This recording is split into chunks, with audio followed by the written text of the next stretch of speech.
Hello and welcome to my channel, Talisman Tarot.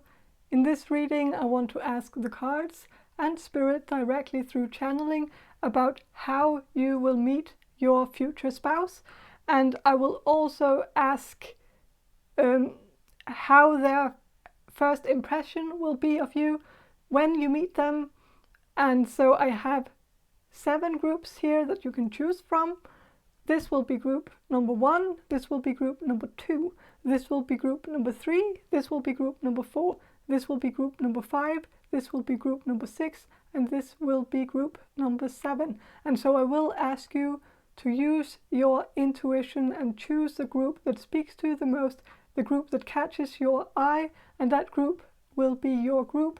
And if you need any more time to choose, you can always just pause the video. But if you don't need any more time, I'll just move on to the reading.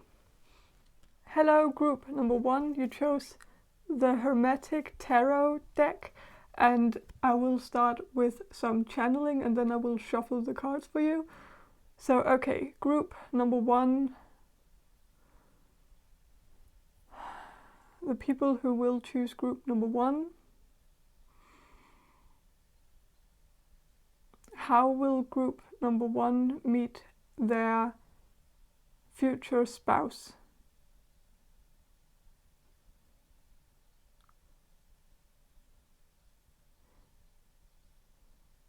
I am getting something about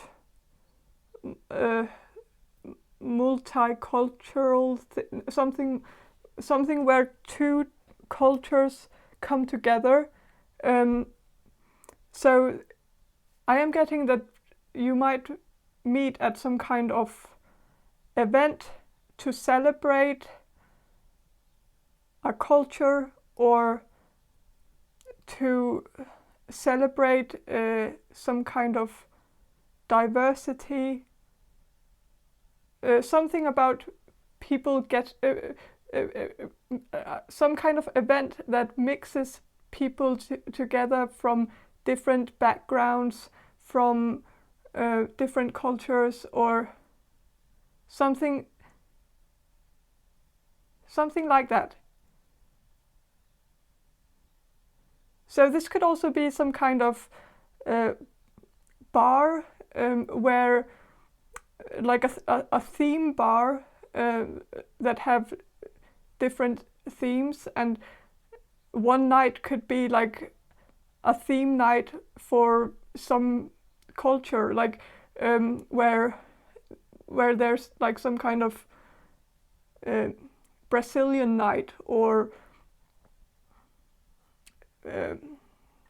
something like that, where it's maybe a theme, but it could also be some kind of celebration for a cultural thing, or diversity also, something maybe. Okay, so Knight of Wands.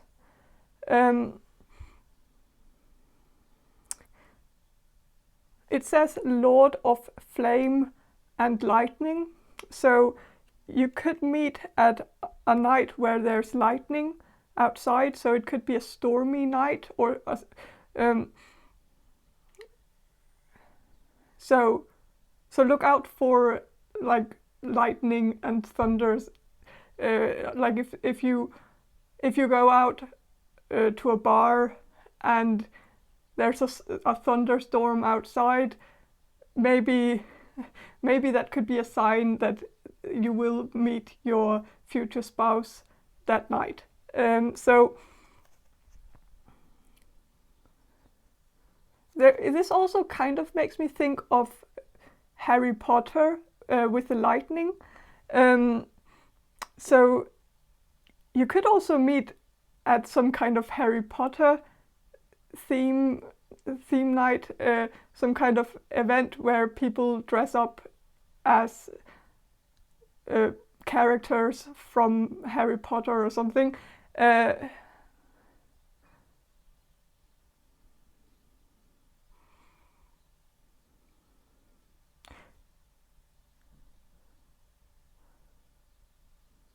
And with the Knight of Wands, I also think you will likely meet your future spouse rather rapidly. Like, I think there might be something here where I'm getting something that maybe you will meet your future spouse at this theme party or something, but you will only talk to them for a very short amount of time, and it will be kind of in passing. And so the first time you meet your future spouse, you might not even pay that much attention to them. It will be kind of this thing where there's a lot going on, and so you won't really have time for that particular person. And so I don't think it will be love at first sight, but I think you'll then meet the person afterwards, and then you will hit it off. But I don't think you will hit it off with this person when you first meet. There could be certain things about this person that kind of triggers you, like this person could be very blunt and very direct, and that might turn you off in the beginning, but I think you will get used to it with time, and then you will realize that it's not necessarily how they are normally. It might be something that, like, this person might be very easily affected by alcohol, so that when they go out and drink, they kind of turn into a different person. And so I think you will meet that person, the person that they turn into when they drink, and I don't think it's a good representation of who they are normally. So I think you will give this person a second chance, and then when you give this person a second chance, I think you will really like them a lot, because of course this is your future spouse, and so of course you will like this person eventually. So okay, but how will you meet? Is there any more information on how you will meet this future spouse of yours? Group number 1. The Empress. Okay, so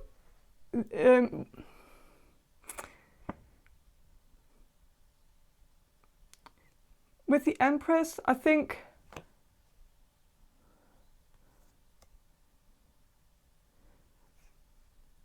this could be some kind of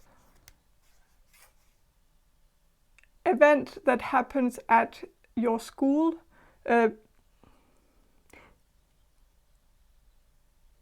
or at some kind of fraternity, or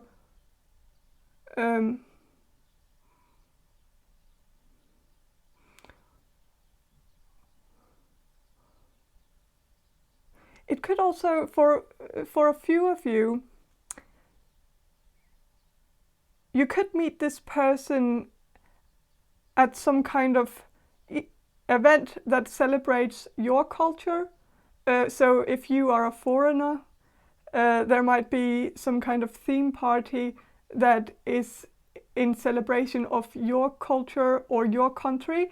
But this could also make me think of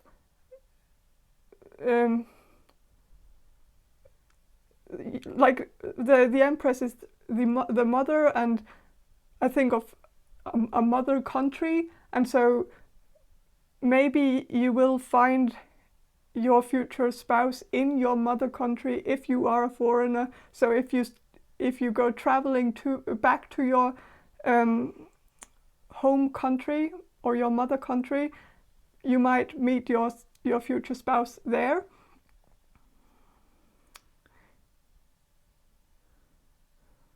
I did get something about Tanzania, but I think it's very specific for maybe one of you. If you are from Tanzania, then you might meet your future spouse in Tanzania.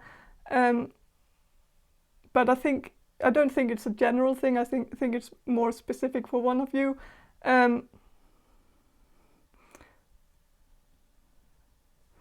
But I'm also getting, because of the DNA strings or whatever is like it looks a bit like DNA strings here, and that sort of makes me think that for some of you, this, like, if you study medicine, you could meet at a party at your university. But if you don't study medicine, it could be some kind of hint towards maybe something that has to do with the coronavirus. So maybe you'll meet at some kind of after party when the pandemic is over, if it will ever be over. Then there might be some kind of after party where you will go to, and maybe that's where you'll meet. But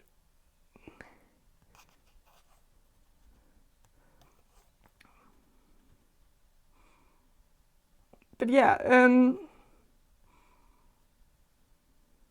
if you study law as well, with the weights here, if you study law at the university, that there could also be a party at your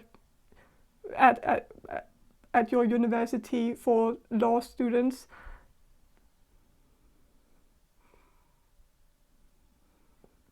But yeah.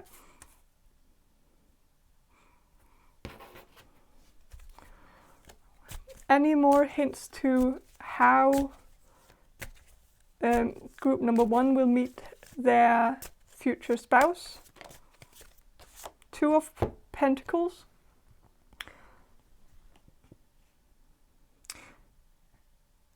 This also makes me think that it will, like the first time you'll meet, it will be in passing. You will not pay that much attention to them because there will be a lot of other things going on. You will have a lot of other people to talk to, and a lot of other people will be giving you attention, or other people will be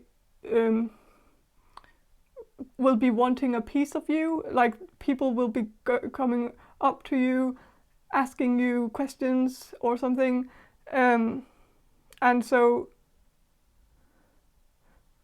I think there will just be a swarm of people around you when you meet your future spouse, and so it will be hard for this person to get into contact with you, or vice versa. But I think like you'll meet like very briefly, and maybe you'll say a few words to each other, but it will be very short and brief, and so the first time you'll meet will not be like it won't be that eventful, really. So okay, so the first time you'll meet will not be eventful. But what about the second time you'll meet? So I do want to know, like, how will it go the second time? How will you meet the second time, or what will happen the second time you'll meet?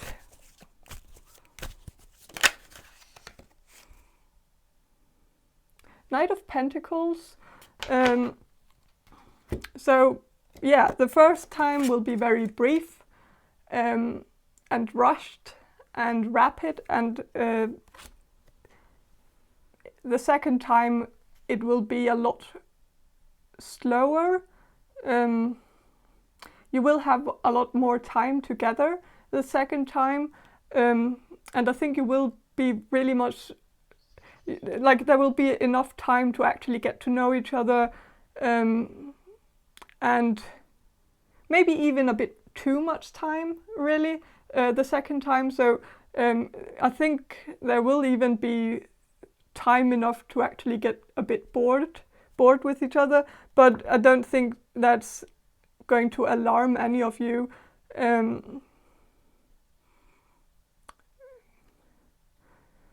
So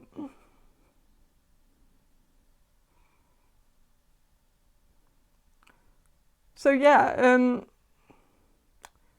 maybe you'll go on some kind of trip the second time, or you'll be taking some kind of transportation, like maybe you'll hop on a train to go somewhere, or maybe you'll take the bus to somewhere, or something the second time you'll meet. And so you will have a lot of time to talk to each other on the bus or in the train or whatever.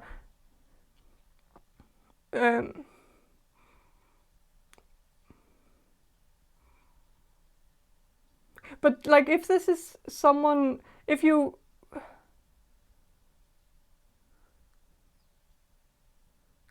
some of you are going on a trip with the university or with your college or with your school, like if you are going on some kind of school trip, that could be the second time you'll meet and get to know each other.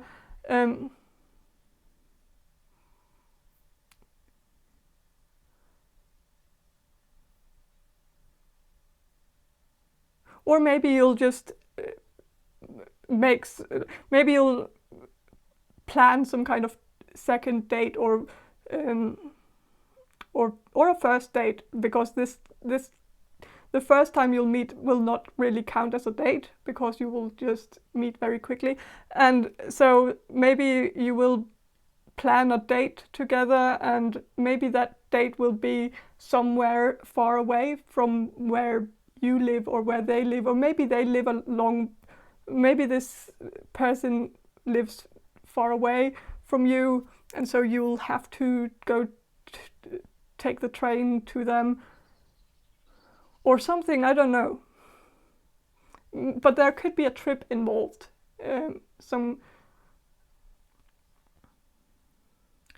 Or if you meet in another country like the first time, as I said before, then maybe you'll go home and then you'll start talking online, and then maybe you'll plan to have a date later, and then you'll of course have to travel to him, or he'll have to travel to you, or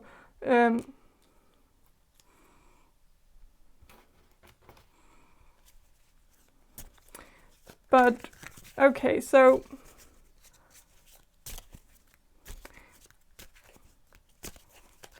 I do want to know what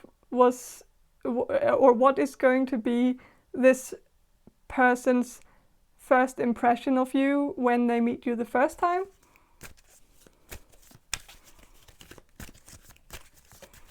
First impression. What will be this group number one's future spouse's first impression of them? Four of Cups reversed. So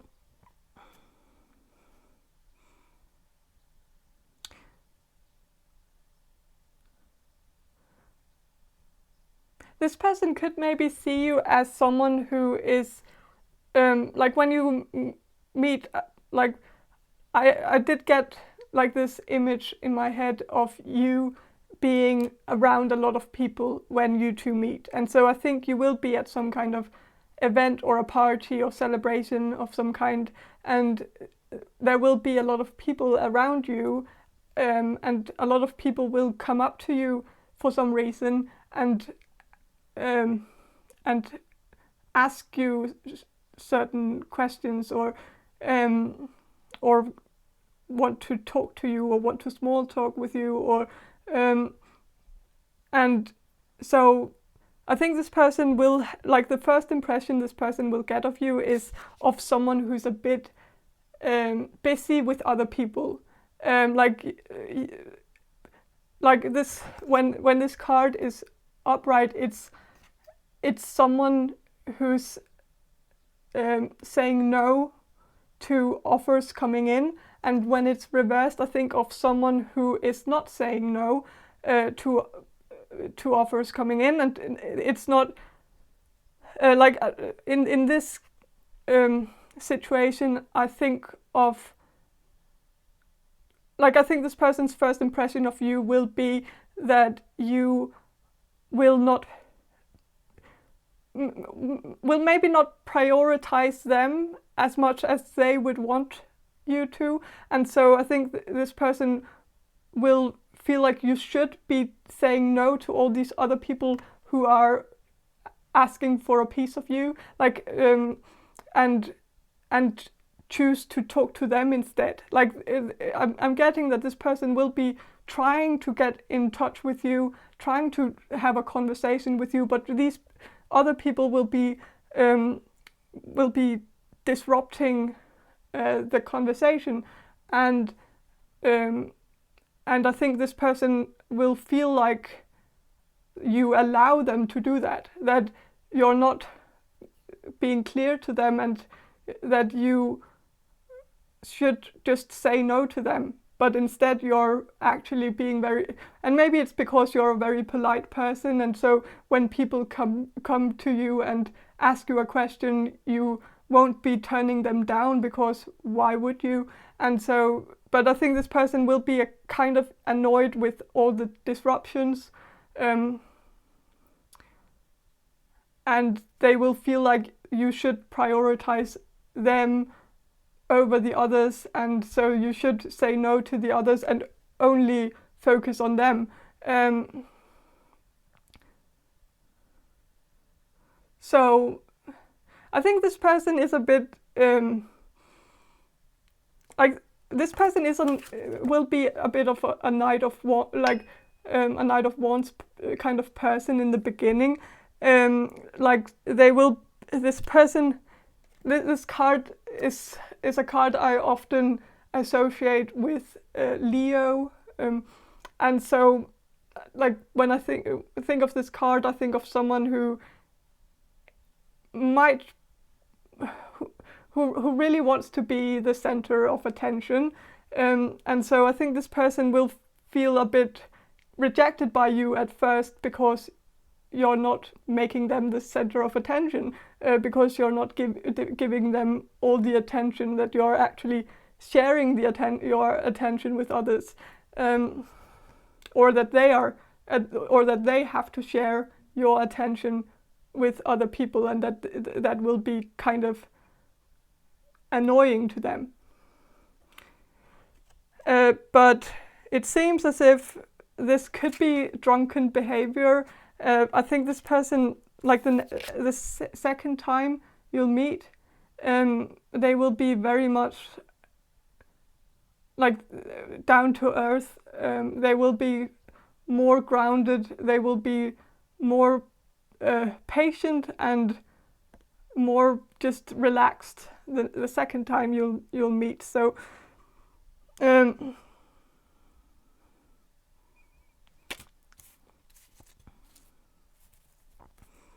so yeah,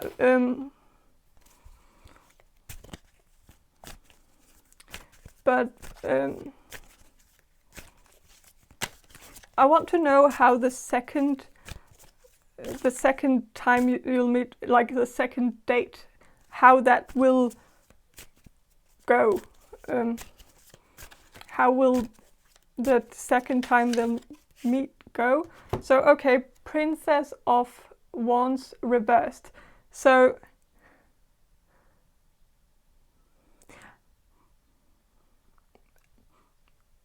there could be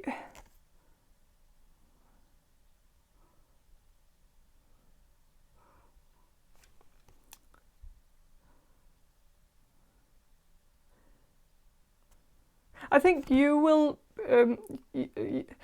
when you meet the second time, I think you will be a bit reserved or a bit withdrawn. I think you will have some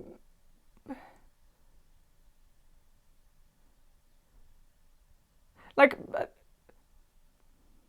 think you will make it very clear to this person that you're not going to have sex with them right away or something like that. I think and I think this person will actually accept that because of the King of Pentacles. So I think they will be patient with, and so even though they seem very impatient in the beginning, I think you will learn that they are actually quite patient when it comes to sex. So I don't think there will happen a lot of like romantic things the second time you'll meet. I think it will be more platonic. I think you will be talking a lot, sharing a lot of intimate details about yourselves. I'm getting kind of this vibe here. I don't know if I'm correct, but I think this relationship, I think it will start out as a friendship, and then it will develop into more. So I think there will be sort of a period of time where you will just be friends and where you will just be talking and sharing, and I think you will realize that you have a lot in common. But I think like I think this is more of it's giving me more friendship vibes, especially in the beginning. But it will develop. So, and that's kind of the best types of relationships anyways. So, but I think that's all I have for you, group number 1. I hope this reading was helpful or entertaining or whatever, and I hope you'll subscribe to my channel if you liked it, and yeah, see you next time. Hello, group number 2. You chose these archetype cards, and so I will start with some channeling and then I will shuffle the cards for you. So, okay, group number 2, the people who will choose group number 2. Group number 2. How will group number 2 meet their future spouse?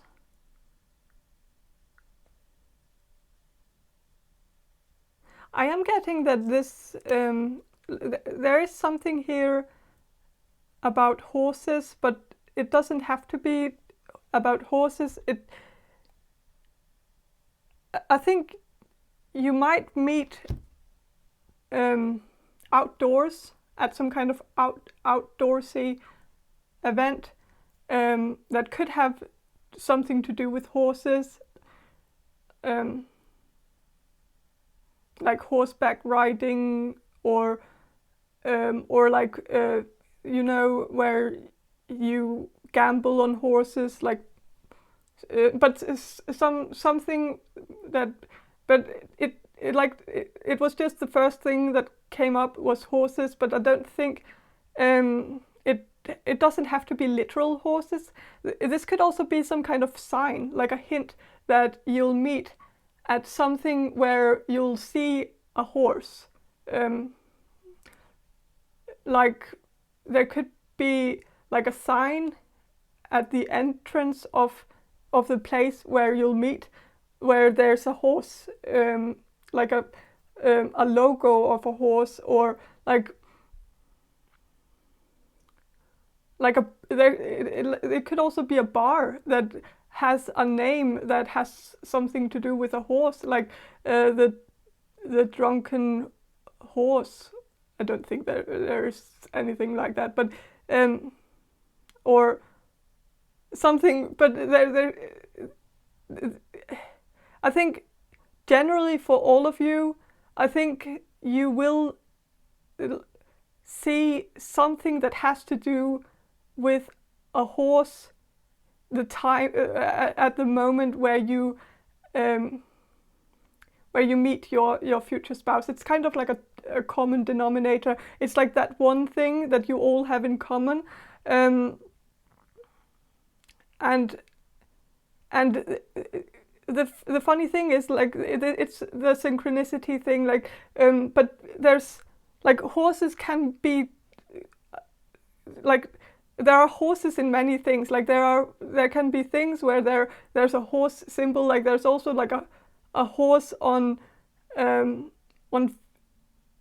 Ferrari, like the car.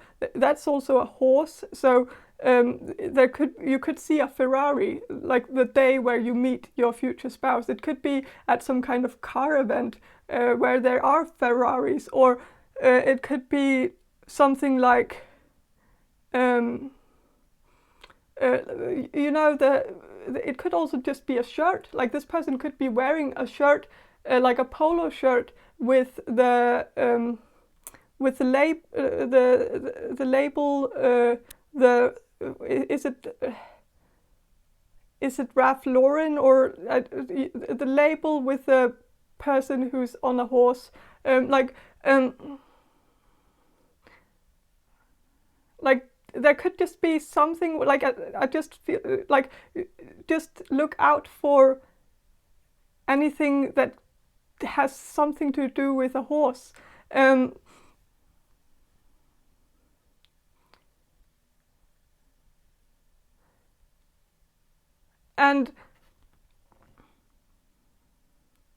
it could also be horse. Like this person could have a horse voice when you meet them,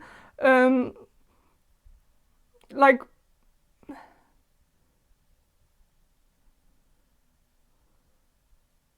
but I think you will meet outdoors though. Like I think it will be at some kind of event that's outdoors, and that could be anything. It could be a car show, it could be a horse show, it could be some kind of horse gambling thing, it could be it could be a park where there's some kind of concert or some kind of event going on, and that's maybe where you'll meet the person with a polo shirt, like and that is like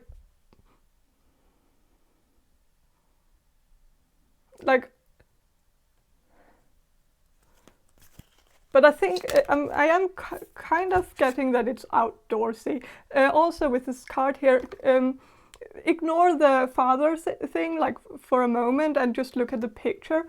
Like this is outdoors, and like they are on grass, and they are kind of looking up at the sky. But if we ignore the fact that they are looking up at the sky,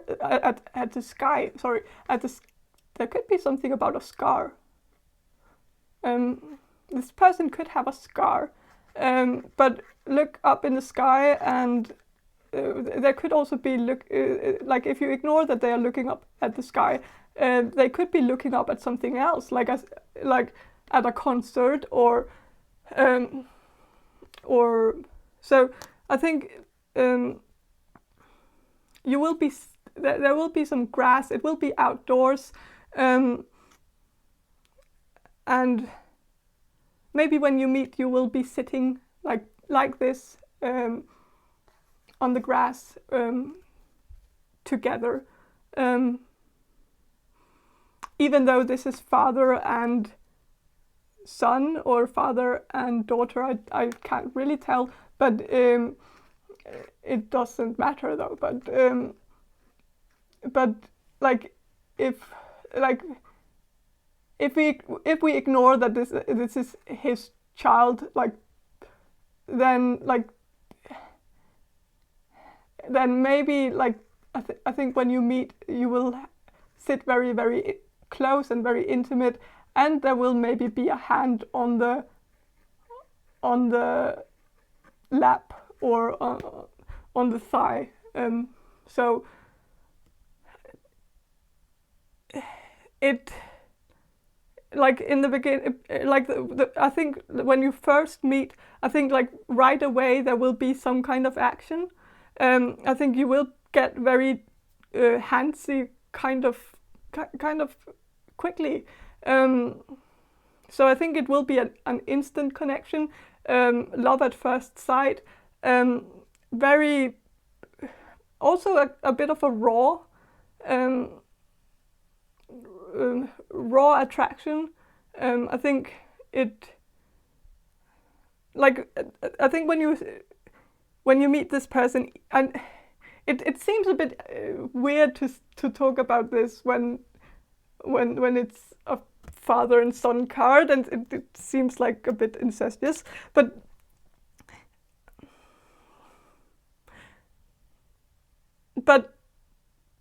I just get this image in my head that I think you will be quite attracted to this person when you meet, and I'm also getting this weird image where I think when you meet this person, I think you will have this desire to pull up his shirt, his or her. I think this is more for those of you who are female and you are attracted to males. I think when you meet this person, I think you will want to pull up his shirt and touch his stomach, because I think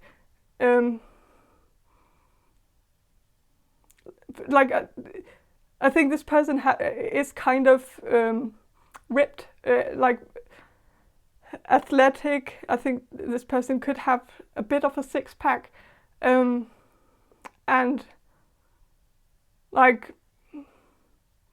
maybe that's not usually what you're into, and I'm not into that either. I don't, or it's, yeah. But I think when you meet this person, I think you will actually be into their body. I think you will find it very sexy that this person is kind of ripped.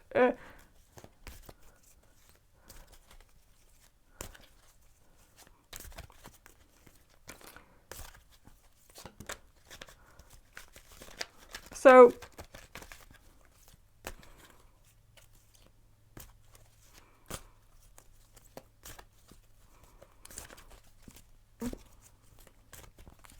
okay, so how will you meet?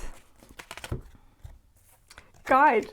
This person could be a guide. When you meet them, they could be a guide at the concert or at the festival or at the car thing or at the horse thing.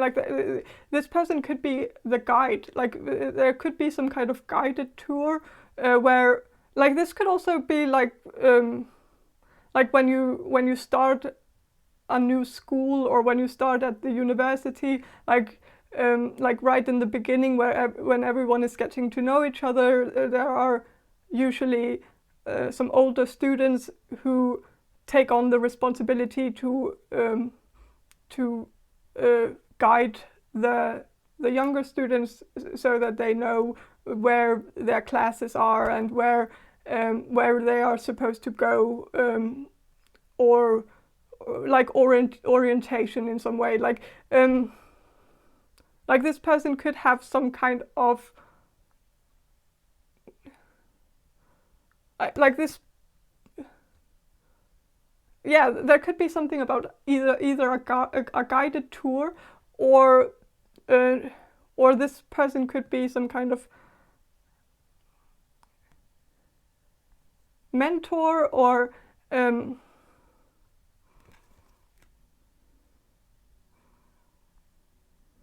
but I think like when you meet this person, like I think this person will be on a very known territory. Like they know the area, they know the place, like the place where you meet. Like they know everything about the place. They have been there for a long time, and I think you will be kind of new to the place. Like, so they will have to show you around and show you where the bathrooms are, or where you can go and get drinks, or like they will have to orient you, they will have to guide you to different places because they already know the place. So they don't have to be like a guide, a literal guide, but they could just be guiding you when you first meet because they already are familiar with everything, or something like that. So they could, like if you're in school or if you're going to go studying soon or something, then I think this person could be an older student, and you could or something. Or if you're going to apply for a job or something, this could be someone who's a supervisor or a superior to you, or someone who is supposed to help you with the job, or help you get into what you're supposed to do at the job, or help you guide you through your assignments, or what you're supposed to do, or something.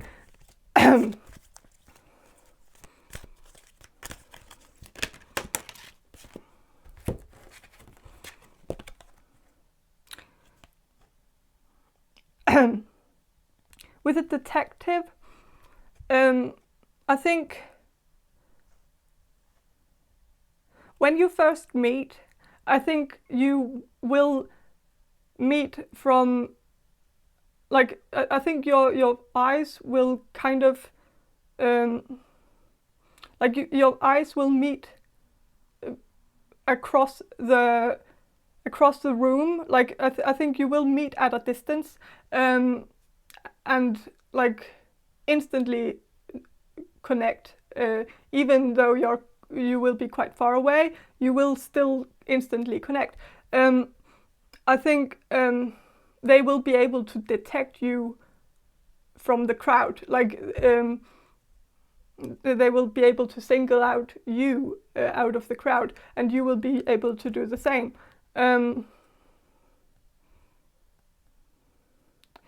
So there is also maybe something here that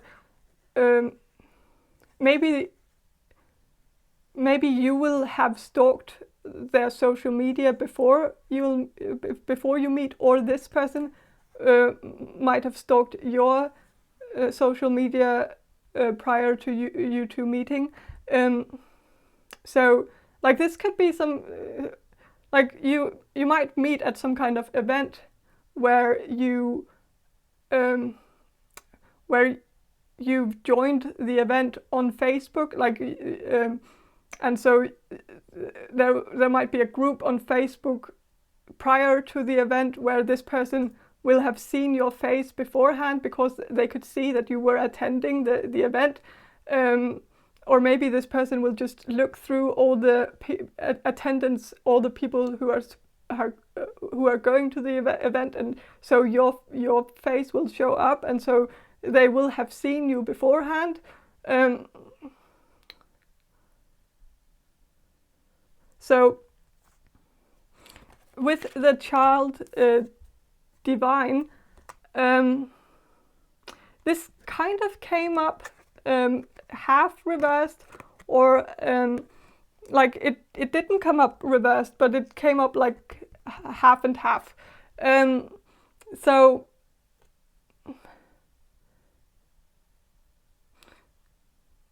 this could mean a few things, but like this could mean that when you meet, there won't be any children there, because it was sort of reversed, and so maybe there won't be any children at the event. So that could be a hint to what event I'm talking about. But it could also, like, there could be something where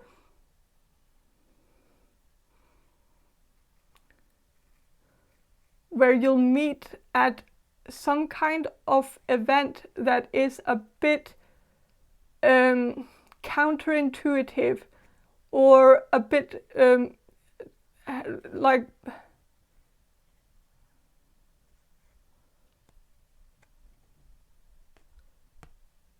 there could be some double standards or something, where like this could be an event that has to do with the environment, like saving the environment, or something like that.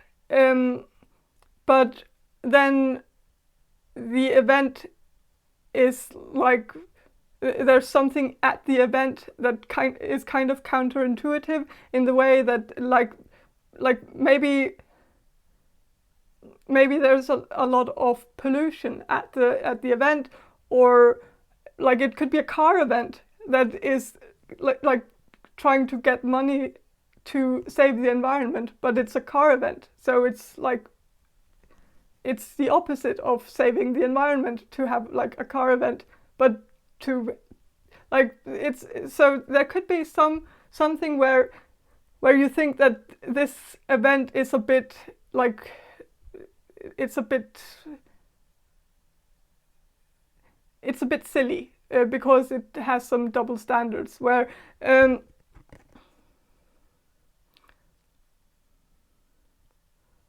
it could also be some kind of vegan event, but then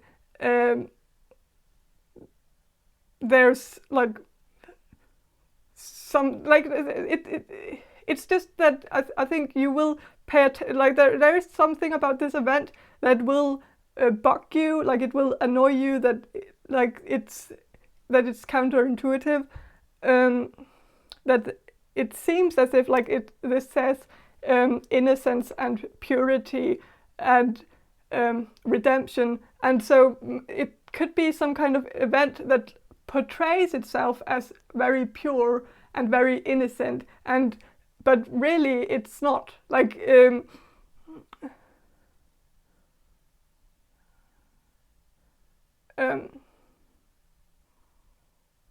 like it could also like be some kind of festival where it's about saving the environment, but like after the festival there's like trash all over the place, and so what was the point of the whole festival if we're just putting out more trash than what trash we are actually trying to save. So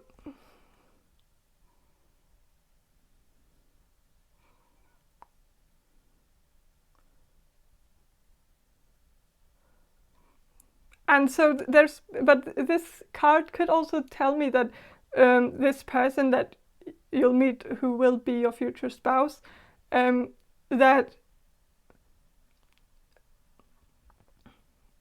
this person will have sort of like this two sides to them, where like one side is very, very pure and innocent, but then this person might change into a different person, maybe when they drink or something like that, where suddenly they become a bit more wild and a bit more inconsiderate. Like there could be something where this person is very, very focused on being considerate all the time, where they want to do everything like right, and maybe this person also is a bit of an idealist. Like they want, and also this person could be a bit sanctimonious, where they where they are very tough on other people. Like they are very harsh when they talk to other people, and they are very keen on criticizing others and telling others what they do wrong, like telling others that they shouldn't be throwing out cans in the trash can, like soda cans in the trash can, like that. Like this person likes to lecture other people and say like, no, you're doing it wrong, you should be doing this, or you shouldn't be throwing away that bag, you can use it again, like or some, like this person is very lecturing, but I think like they hold people to very high standards, but they don't have those necessarily when it comes to themselves. Like I think they do certain things themselves that could be considered a bit like they have certain things that they do that they shouldn't be doing. Like maybe this person is a smoker, and so they are already like doing something that's maybe not that good for whatever. And so I don't know. But I think just like when you meet this person, I think you will notice that they are a bit lecturing and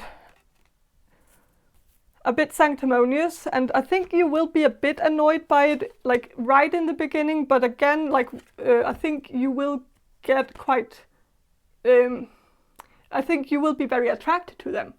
And so it's kind of this thing where I think the attraction will kind of win in the beginning, where and of course this is your future spouse, so of course it will develop into a deeper connection. But I think in the beginning, I think you will find this person's personality a bit annoying, but you think they are sexy as hell, and so you will go for it anyways. But I think like with time, I think you will get used to their personality and start maybe you will start lecturing them, and but I also think like this might be more of a phase that they are going through, where they are like lecturing other people on what's right, and so like I think they just need to step out of it really, and I think they will do that in the future, and so I think there is hope for this person after all. I think this, and especially like when you to start a relationship, I think you will be able to show them that they are not perfect either, and so they shouldn't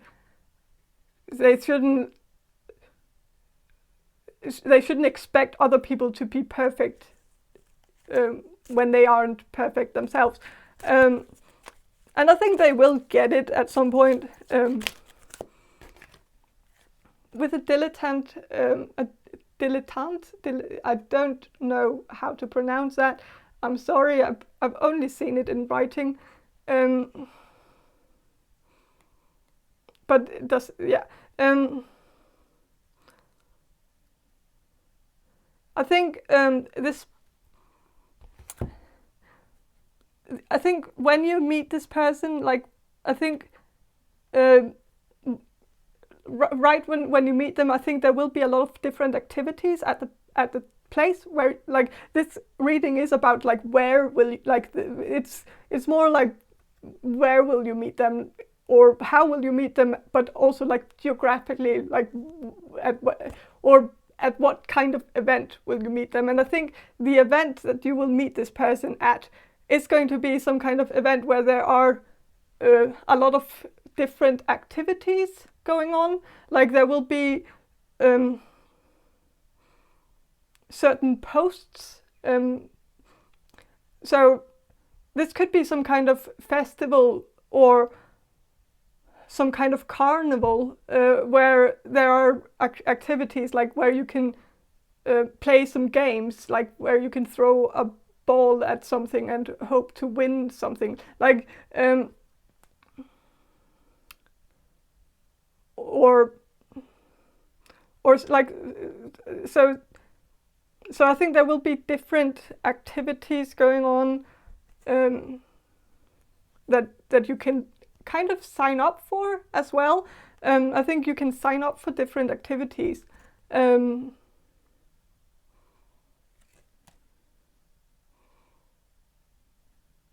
Yeah. So, okay, I want to know, like, how will you two get along when you first meet? Like, okay, companion. I think you will hit it off quite well. I think you will be very much on the same wavelength. You will be very good, like you will complement each other very well, like like I think you will kind of get lost in each other in a way. Like you will like I think you will go to this, like it seems as if it's some kind of social event that you will go to, and you will probably go to that event with your friends or your classmates or some people that you already know. And I think this person will also go to that event with their friends. But as soon as you two meet, like at this event, like when you meet, I think you will kind of become a unit very quickly, and you will like go away from your friend groups and like go to somewhere where you can be alone together and like talk and get to know each other, and I think you will kind of lose time when you like I think you will kind of forget about the outside world. Like you will forget about your friends, and your friends might be searching for you, and they are maybe worried where you are, and so there might be people searching for you, people going around yelling your name or something, and like, but you will just be completely lost in space. Like you will be only like, you will just forget about everyone else and just be you will just melt into each other, and not in a creepy way. But I just think it will be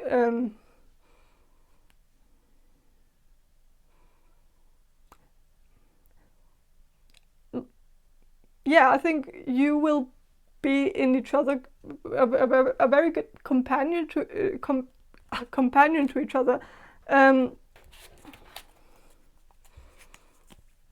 so I think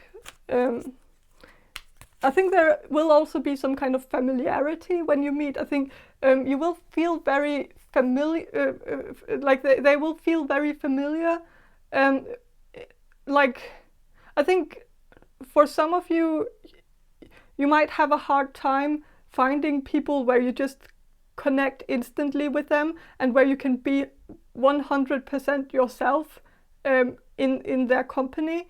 But this person, like, you will feel very safe in their company. Like you will feel safe enough to be completely as you are, like the person that you are.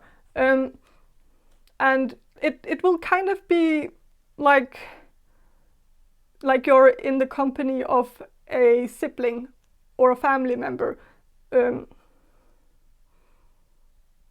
Because like it will be that easy connection where it's just easy to talk to them.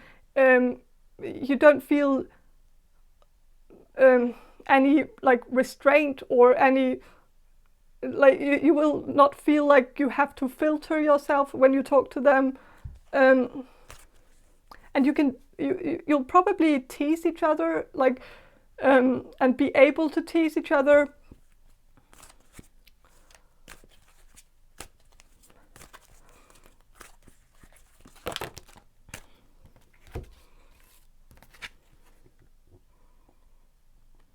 I think you will be you will be telling a lot of stories. Like you will be sharing a lot of your personal life with this person when you meet them. You will also share stories. Maybe stories about like drinking or going out partying. Like maybe you will measure up each other's craziest stories. Like I think this person does have kind of like this person has a lot of wild stories to tell, and I think you will be able to measure up with some of them. And so I think you will be telling each other a lot of stories. And with the Samaritan, I think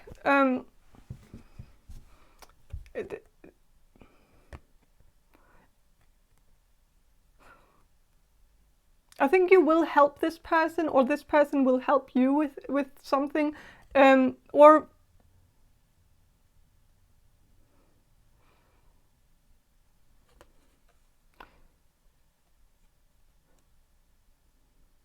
I think you will be doing something together where you will be helping each other. And I think you will find out at that point that you're very compatible because you're very good at working together. You're very good at, like you can see here, how these are like working together, and they have to trust each other in order to be able to do what they are doing. Like, because if this person didn't trust that person, like this wouldn't work out, and if they weren't working together, like they would, like one of them would die. And so like I don't know,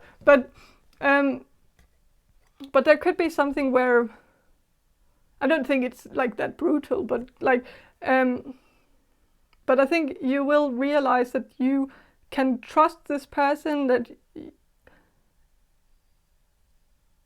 you're also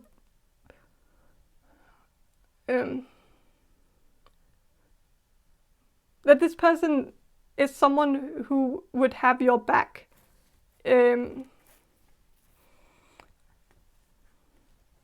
So yeah, but what will be this person's first impression of you when you meet this future spouse of yours?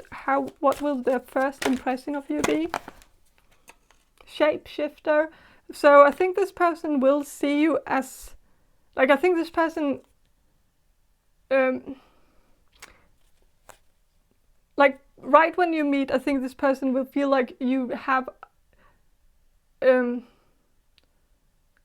like I think this person will maybe meet you when you're with your other friends, and then you will go, like as I said before, then you will go and be alone together.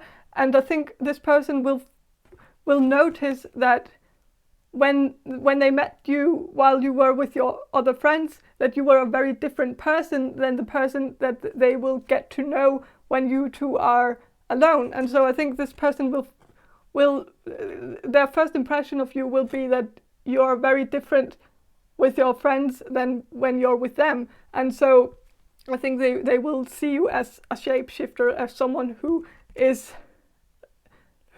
changes when you're with certain kinds of people.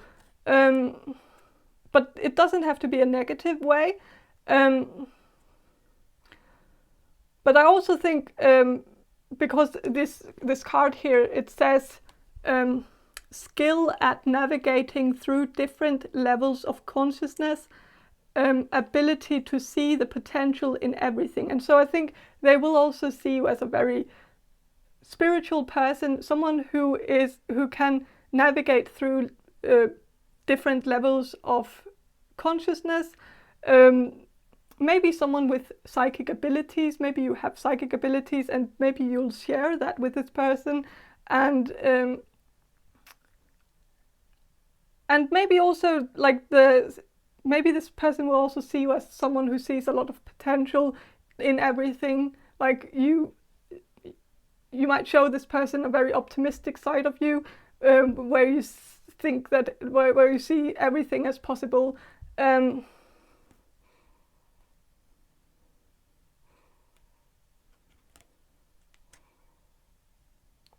So yeah.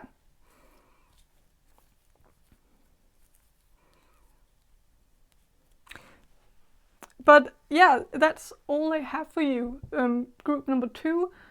I hope this reading was enjoyable, and if it was, please subscribe to my channel, and I hope to see you in my next reading. Bye! Hello, group number 3. You chose the Alcohol Tarot, and I will start with some channeling and then I will shuffle the cards for you. So, okay, group number 3. Group number 3, the people who will choose group number 3.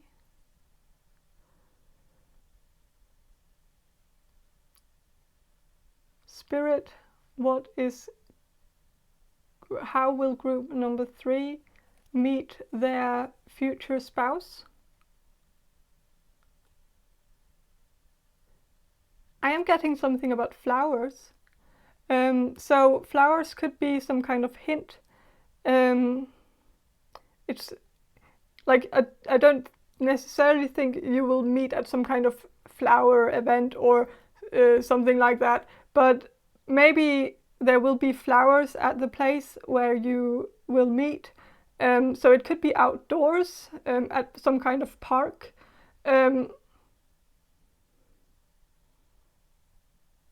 I am getting that maybe for some of you that you will meet online first, but then you will plan to go on a date, and that date will be at some kind of flower park or some kind of botanical garden, or something like that. But that's maybe only for a few of you.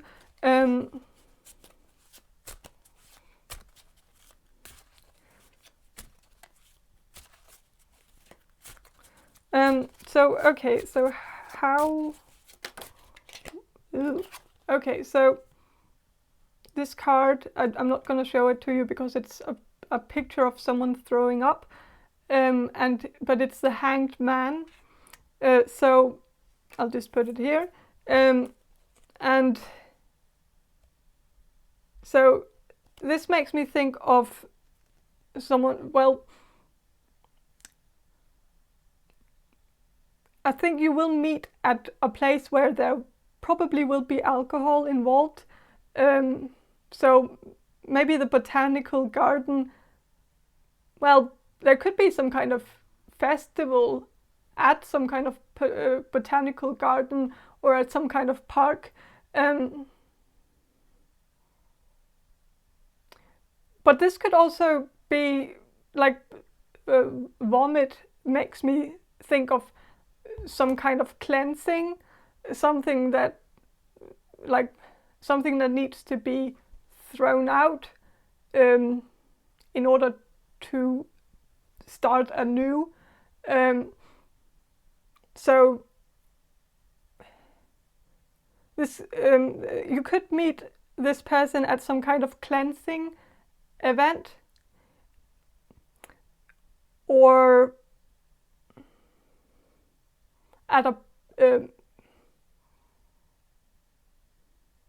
or at the end of something, like the end of the school year, like where like there might be some kind of event at the end of the school year, so that like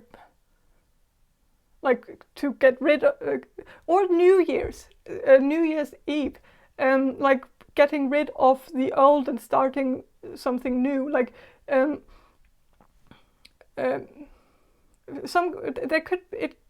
it could be some kind of ritual of getting rid of the old and starting something new, and that kind of ritual could be anything really. It could be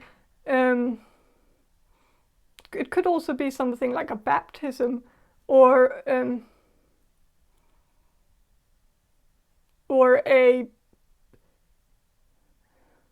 some kind of religious event.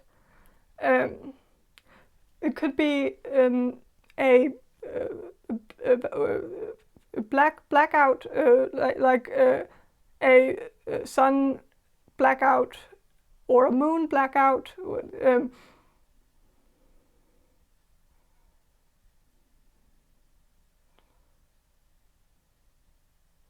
Something needs to die in order to something new to begin.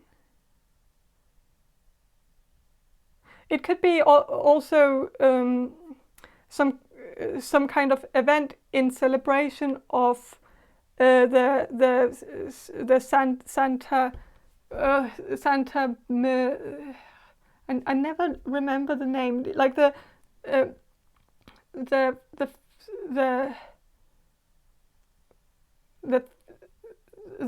celebration of the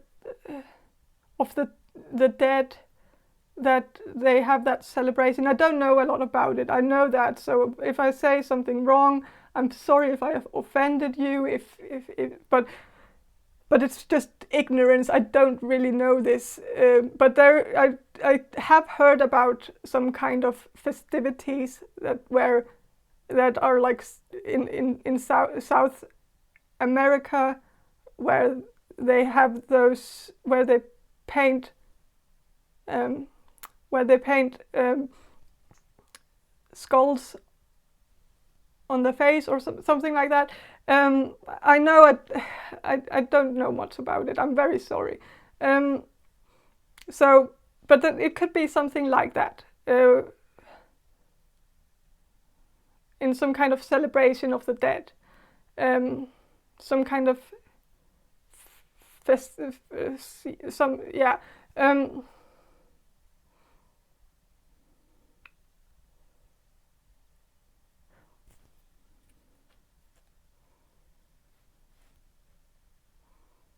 also Halloween. So Halloween next year, or this year. Maybe you've already met this person at,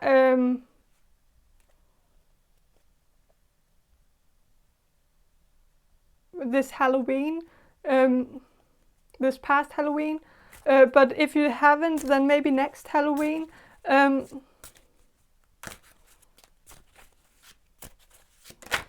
So how will you meet your future spouse? Group number 3.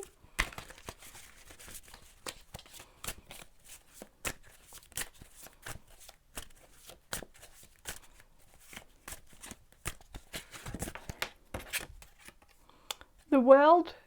So this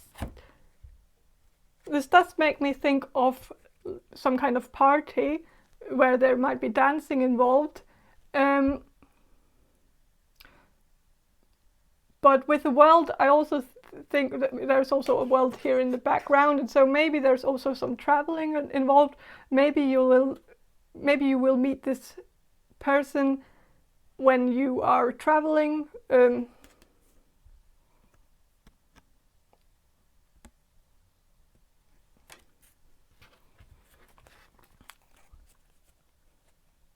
But it's not necessarily likely, though.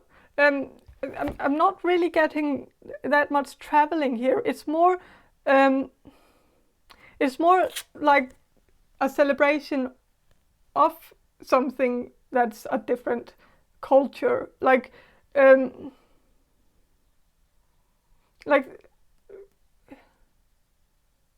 could be it could be a local thing, like it could be some festival in your hometown or in the town that you live in right now, but it might be in celebration of some other culture. So like in celebration of like the culture in South America, where they have that they celebrate this that Santa I don't remember the name.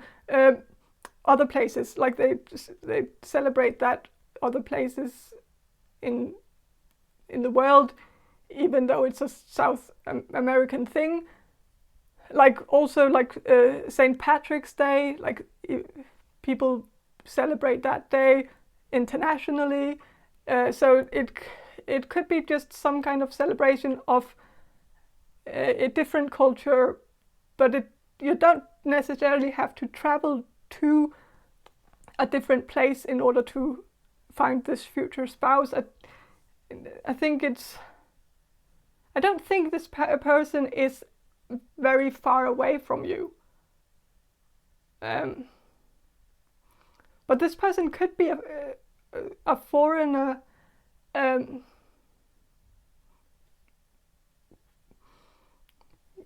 Maybe. But okay, so how will you meet? Where will you meet this person? So 10 of spirits, which is 10 of swords. So this is also like this card is also some kind of recreational, or not recreational. It's more like the end of something is the beginning of something new. Like in Rider-Waite, 10 of Swords is the person with like who's there's like an illustration of a person lying down with 10 swords in his back, but he's looking at the horizon where the sun is about to rise, and so it's like this illustration of hope in the middle of despair. That there is a glimpse of hope, like there's a light at the end of the tunnel, and I think this kind of makes me think that when you meet this person, it could be like at the end of an era for you, for either of you. Maybe you, or maybe them, or maybe the end of some other era, like the end of school. Like if you're graduating soon, then maybe it will be like a graduation party that you will meet at, where it's an end of an era. But it could also be like the end of the pandemic, like some kind of end of the pandemic after party in celebration of the end of the pandemic, if the pandemic is going to like, but maybe some kind of way of celebrating a very tough time, and like looking at the future with hope in some way.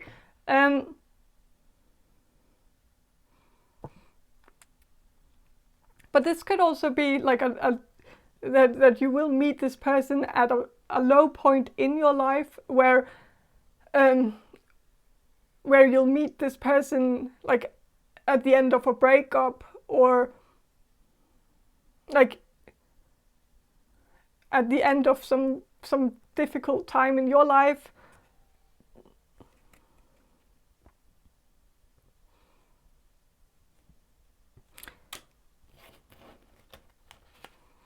But I don't know.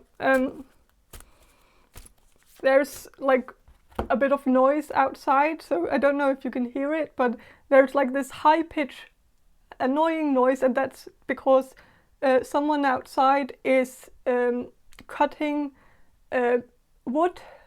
I don't know how, like a cutting lumber. I don't know. With like some high-pitched machine. My point is, like, why I'm sharing that with you is that I think it might be related a bit to this certain situation. I think you might meet this person at a very noisy place. There could be some disruptions at the place. There could be some high-pitched noises. You could meet this person while you are with a friend of yours who has a very high-pitched high-pitched voice. So you might, if you have a friend right now who has a very high-pitched voice, then maybe it will be like a girls' night out with that friend, and at that time you will meet your future spouse. But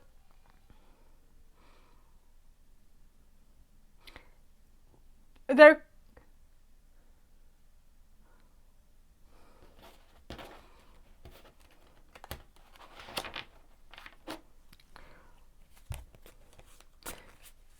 but yeah, so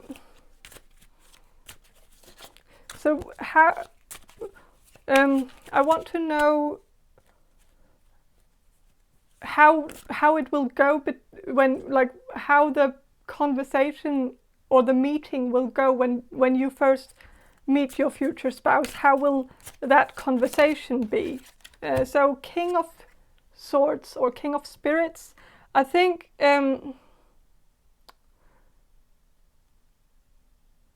this does kind of make me think of like a bit higher class, like a bit. So I think this person, either you or this person, will be very elegant, very, like, you might talk about certain things that are very, like, you might talk about some uppity things, like a bit snobbish in a way. But I don't know if, like, I don't think any of you are actually snobbish. I think it's more that the conversation you'll have will be a bit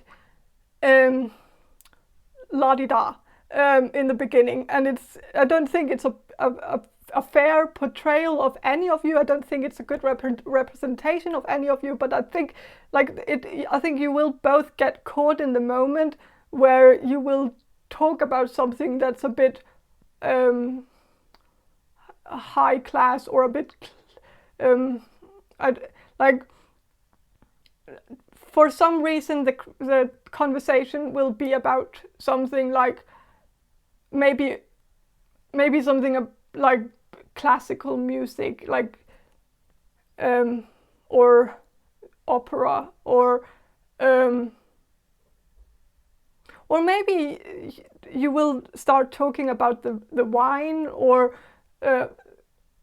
something where you will have some knowledge about the wine that you're drinking, and so you will start talking about, like, what you know about the wine, or they will talk about the wine, or maybe you will be drinking, like, some kind of gin or some kind of whiskey, and one of you knows a lot about either gin or whiskey, and so you will you will just have some kind of conversation where it's about gin, or about distilleries, or like certain tastes, even though gin kind of tastes the same. People tend to like, people can talk a lot about the flavor of different gins, even though the flavor is not very different. But but that's also the same thing about wine, where people can start talking about the flavors and this, like, oh, this tastes a bit like coffee, or this tastes a bit like this has undertones of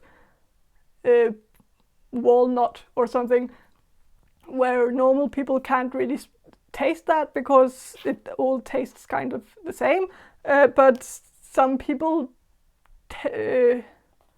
can distinguish between different flavors better than other people. And so I think what my point is I think, like, right when you, like, the conversation that you will have will be about something that's a bit la-di-da, and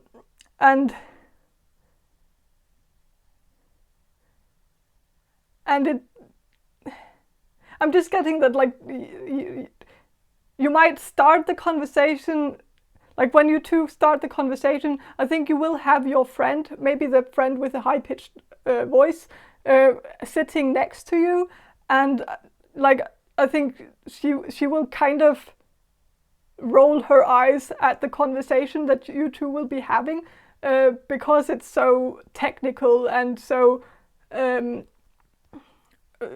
like, oh, let me tell you how much I know about different distilleries, or I don't know.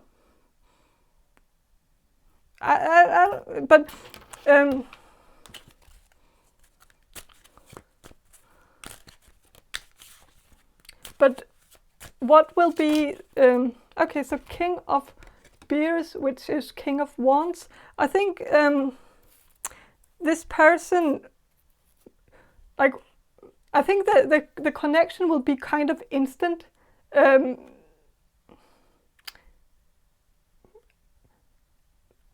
I think maybe this person will be a bit more eager to have this conversation with you than you will, in some way. And like, in the beginning at least, I think this person will be more into you than you are into them. And I think this person will really try very hard to impress you in the beginning. Like, they will, and I think that's why they will start talking about different types of gin, or different types of whiskey, or different types of whatever, and start talking about classical music, or talking about the opera, or talking about, because I think they will think that it will impress you, and so they will start a conversation about the things that they believe will impress you. And so I don't think it's a fair portrayal of who they are, because I don't think this person is necessarily that interested in those things that they will be talking about the first time you'll meet, but they will more or less they will talk about this to impress you. And so I think this person will have a bit of a facade on, like, they will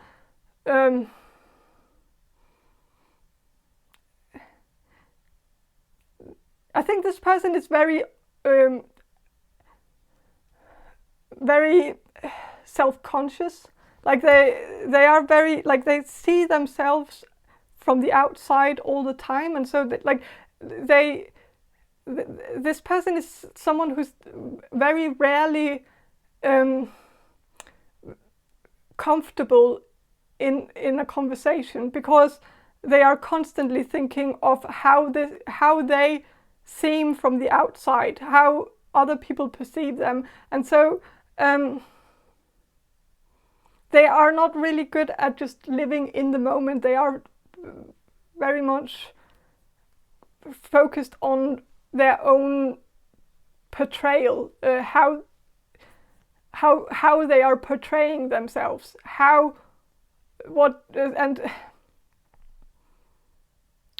and so I think this person will feel very uncomfortable, like, in the beginning, but don't get alarmed about that, because I think this person is uncomfortable around everyone, so it's not necessarily because of you.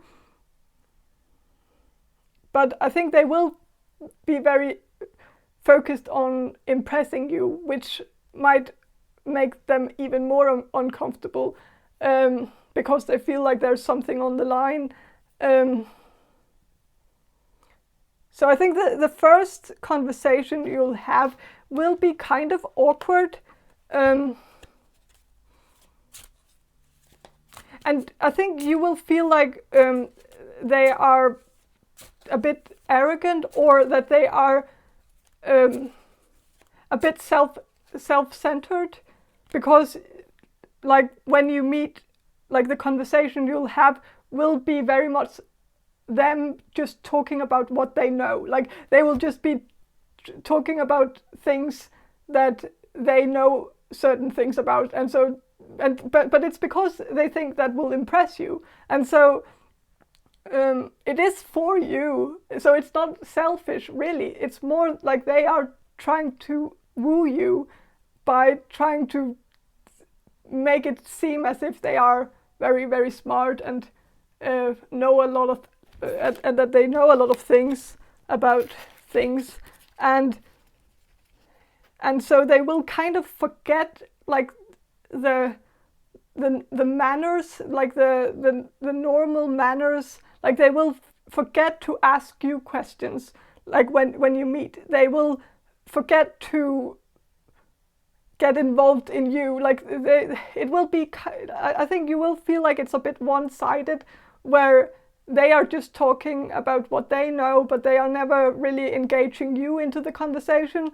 But it is just because they have this misunderstanding where they think they have to impress you, and the only way that they can impress you is by telling you all these facts that they have memorized about certain things, and so don't judge this person because of the first conversation, because even though it will be a bit weird and awkward and a bit one-sided, it's not it's not a fair portrayal of them.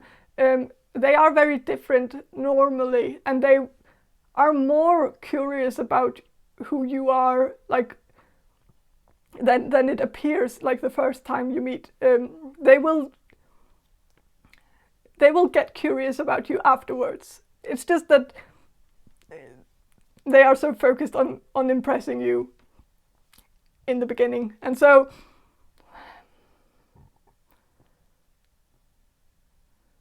yeah.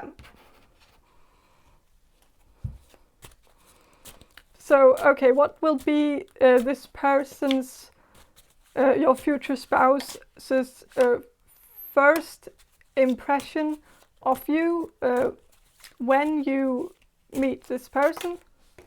7 of Spirits, which is 7 of Swords. This makes sense. Okay, so I think when you meet, I think this person will instantly pick up on the fact that you are quite smart.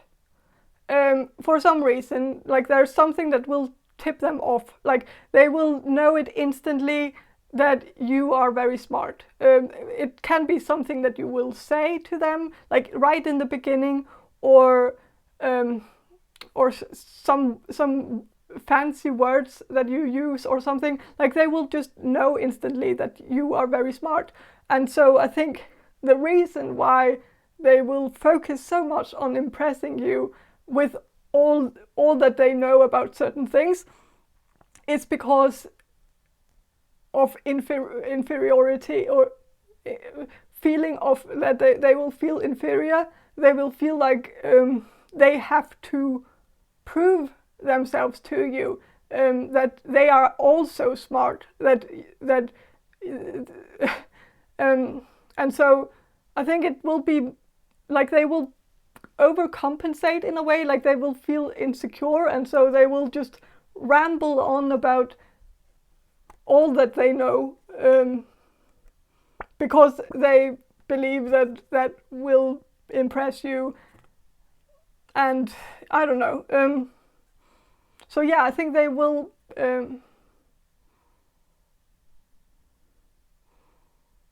they will pick up on that very instantly, like that you're very smart and also maybe a bit sneaky. Like there will maybe be some kind of situation where you will trick them in some way, like right when you meet them, like in the conversation that you two will have, you might do something where you might make some kind of trap for them, where you may ask, like you might ask a question and you will know that they don't know the answer to it, or something where you're kind of testing them or something, and I think they will pick up on that you're kind of that you can see right through them. Like if they are trying to bullshit you, like if they start saying something, like because this person will try to bullshit you in the beginning, because they will try to make it appear as if they are a lot smarter than they are, because they are trying to impress you and because they feel insecure and inferior to you. And so they will kind of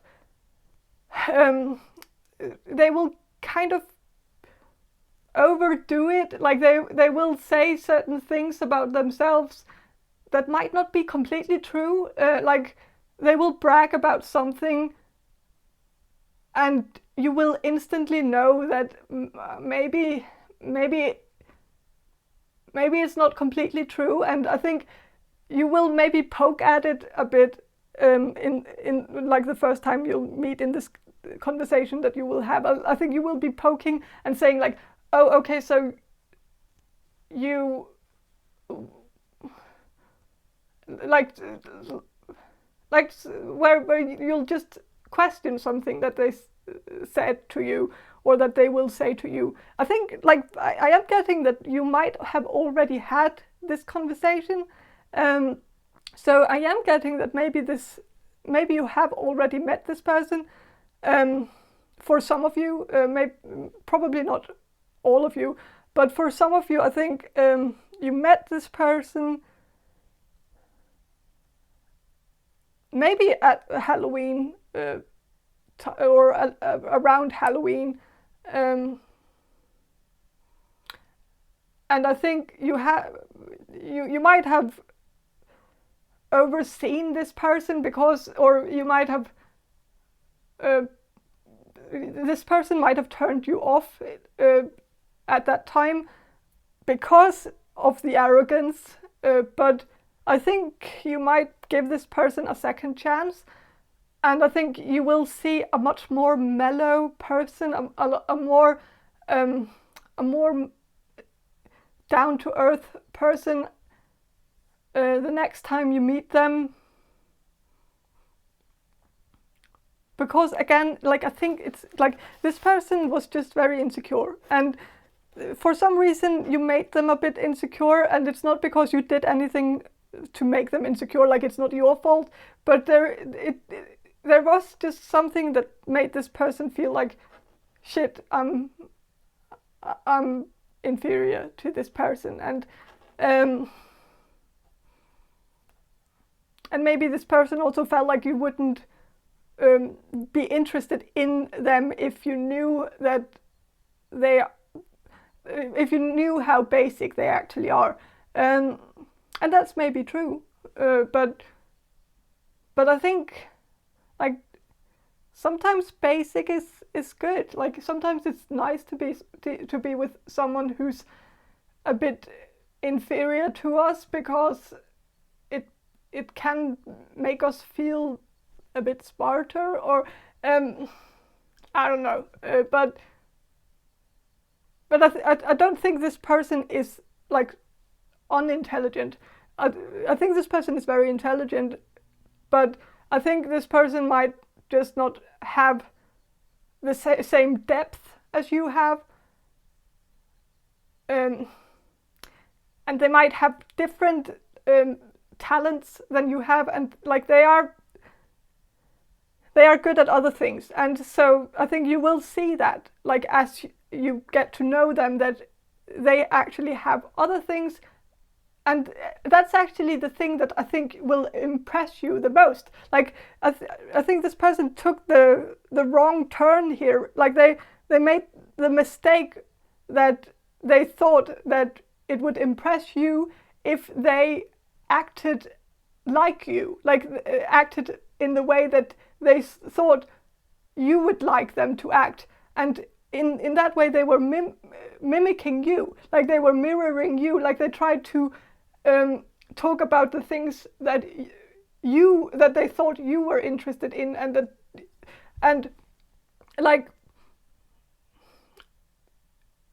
they thought that would impress you. But I don't think you are impressed by someone who is like you. Most of us aren't impressed with that. Like, we are mostly impressed with people who are not like us, like who can do things that we can't do. Like someone who's in the university is more likely to be impressed with someone who can build a house, or like a carpenter. Like, sometimes that impresses us because that's something we can't do. Like, that's something that's out of our expertise. It impresses us because we know we can't do it. And so I think with time, I think you will see a lot of impressive things from this person, where you will just think, wow, this person is really good at, like, handiwork, or also possibly very good at sex. So I think this person has other skills. So don't hang up on this person just yet. Like, don't put. Maybe give this person a second chance, because I think they showed a very different side of themselves to you than who they really are on the inside. So yeah, I think that's all I have for you. Group number 3. I hope this reading was enjoyable, and if it was, please subscribe to my channel, and I hope to see you in my next reading. Bye. Hello, group number 4. You chose this Darson, the deck playing cards, and these are not tarot cards. These are normal playing cards, but there are images on every card, and so I use them as tarot cards. And so yeah, I'll start with some channeling, and then I will shuffle the cards for you. So okay, group number 4. So, Spirit, how will group number 4 meet their future spouse?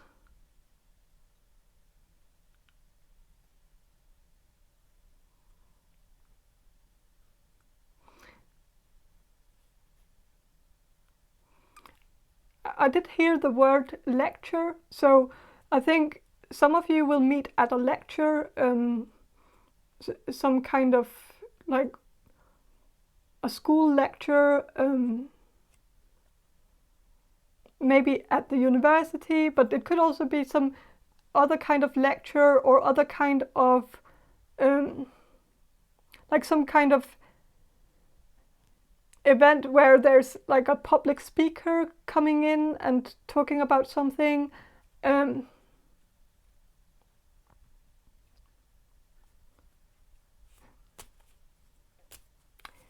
It could be related to some kind of topic that you are very interested in.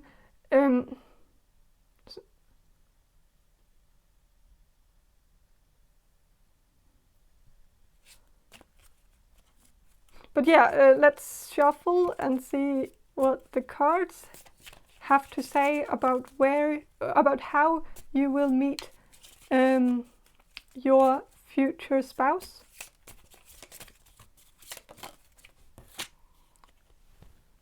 Okay, so your mom. But it's a Queen of Swords. So it could be some kind of. It could also be some kind of comedy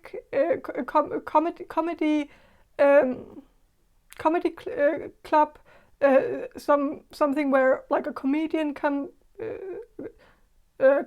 like over and like is speaking publicly and like doing comedy. So it could be something related to comedy.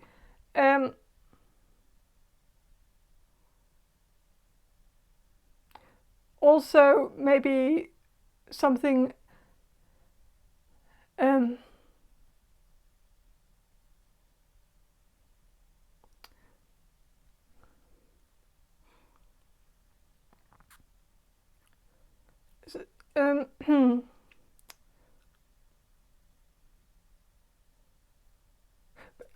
I did say comic as well before, so it could also be something to do with comics. So like Comic Con or some kind of event like that.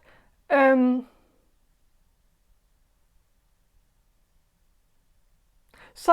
could be some kind of nerdy event or something something that's about something fan some kind of fan gathering where fans gather in celebration of something, or like it could be like in celebration of something like Star Wars, and that would be like May the 4th.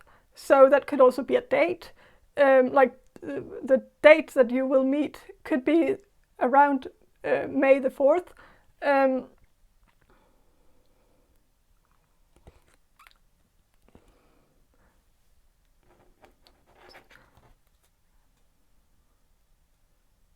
So with the Queen of Swords, I am also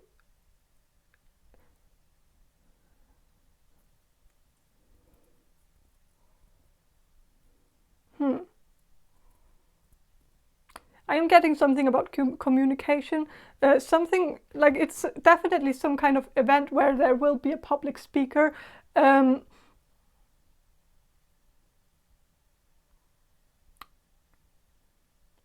But it could also be kind of emotional, because the Queen of Swords is like the queen of communication, but the queen is also emotion. So it's the emotion of communication, communicating with emotion. And so it could also be in some kind of celebration or memorial, yeah. There could be some kind of memorial for some kind of public figure who will pass away, which is very sad. But there might be a memorial for fans that you will go to in where you will show your respect for that public figure. I don't think it's like so I am getting that it could be some kind of memorial, but I don't think it's a memorial of someone you know. I think it's more like some public figure, someone who you only know because you liked their work. It could also be an author or something like that, where you feel like you know them because you've read all the books, but you don't actually know them.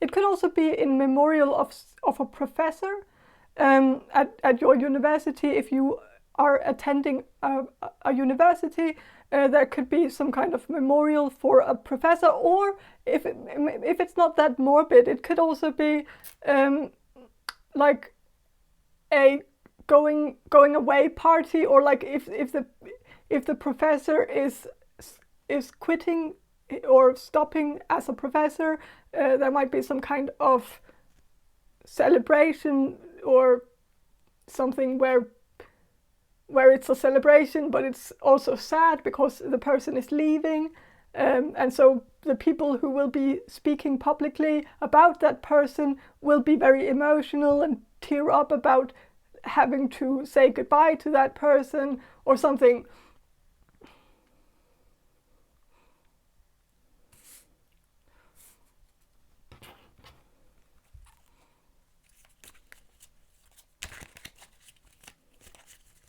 So, okay.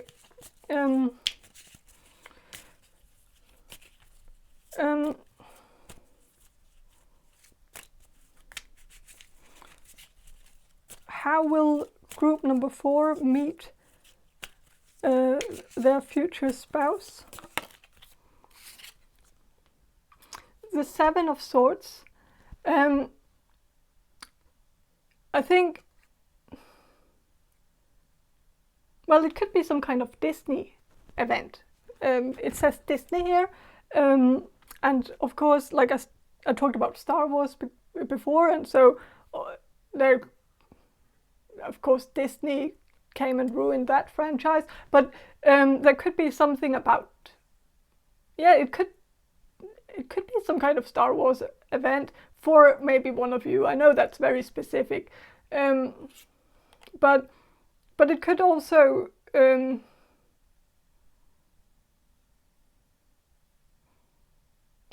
be just like, do they still make Star Wars movies? Like, I don't know.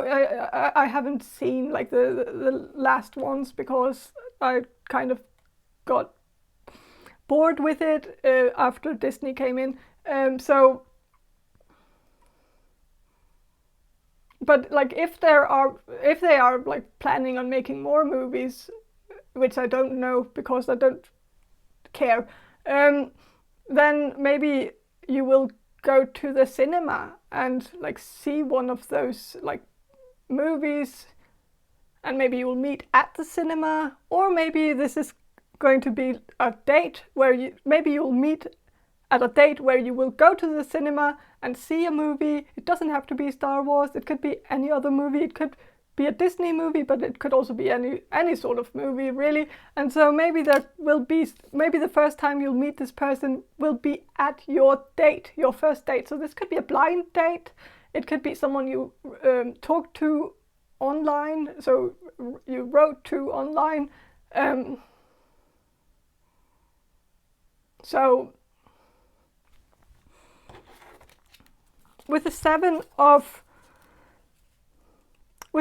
Swords, I do kind of think that maybe you will meet this person online, because it is kind of a lonesome card. It's a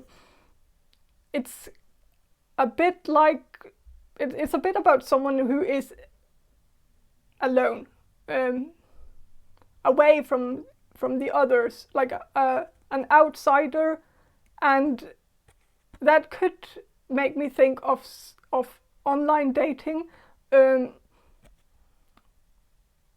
but it could also be some, like, you'll meet at some kind of outsider event where a lot of people who feel like they are outsiders meet, and that could be something like Comic-Con, or I don't know. But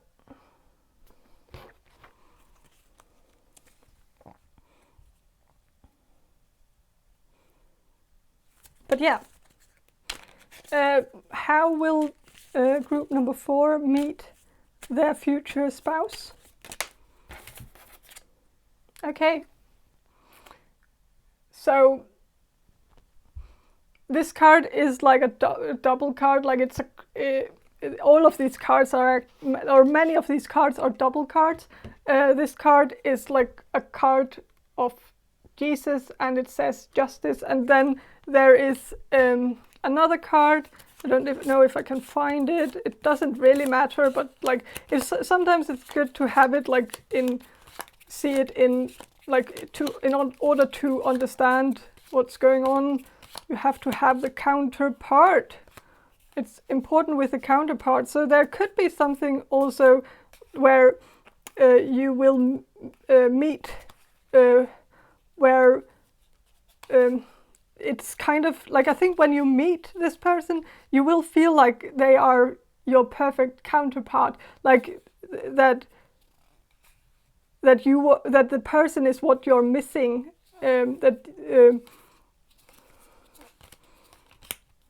So yeah, crime, yeah, maybe, but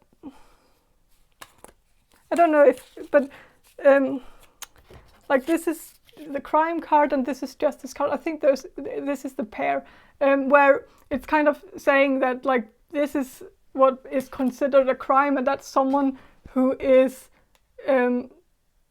who's downloading from the internet, who's pirating things off the internet, and that's a crime. But the crucifixion of Jesus was justice at the time, and I don't. It doesn't. I don't know. But it's just that it's just kind of a comparison, I guess, of like how this was, how the legal system has changed over time. I don't really know. Maybe I'm wrong.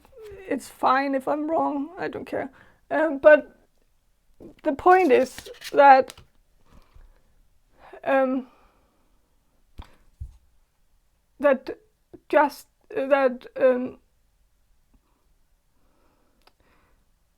I think in this context, I think you will meet at a time where you will, like, I think you will misjudge this person at in the beginning, like the crucifixion of Jesus was considered justice at the time, but as time has passed, it was very obvious that it was an injustice. But it's like how time can sometimes change our minds. Like Paul had his mind changed up. Like Paul was like, Paul didn't crucify Jesus, but Paul was he tagged along with the people who did crucify Jesus, and so or something like that. I don't really remember, but then he had a change of heart after he got an epiphany, or or like when Jesus started talking to him afterwards, like in spirit, and then he had a change of heart and saw that it was a wrongdoing to have crucified Jesus. And so my point is that in this context, I think there will be some kind of change of heart. Maybe, like, I think this person could be someone that you have already talked to in the past, but you might have killed off the conversation. This could be like someone you met on Tinder, and you talked to you wrote with them back and forth, but then you got maybe tired of the conversation, or maybe this person said something that you didn't like, and so you crucified him, or like you killed off the connection by ghosting him, or unmatching with him on Tinder.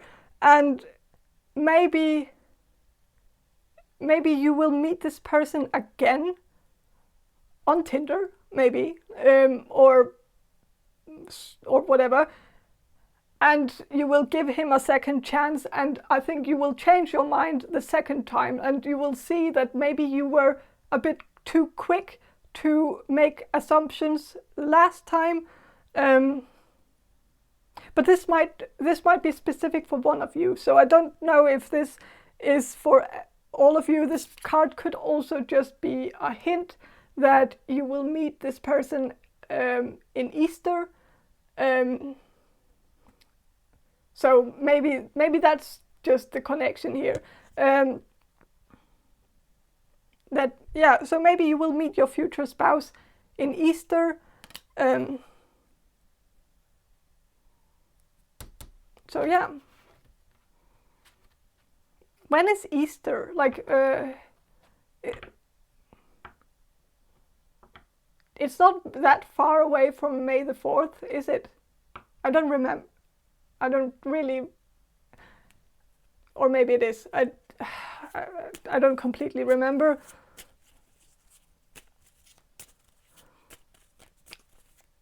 But yeah, so it could be a time, that it could be like a time frame where it's about Easter or May the 4th, or like somewhere in between.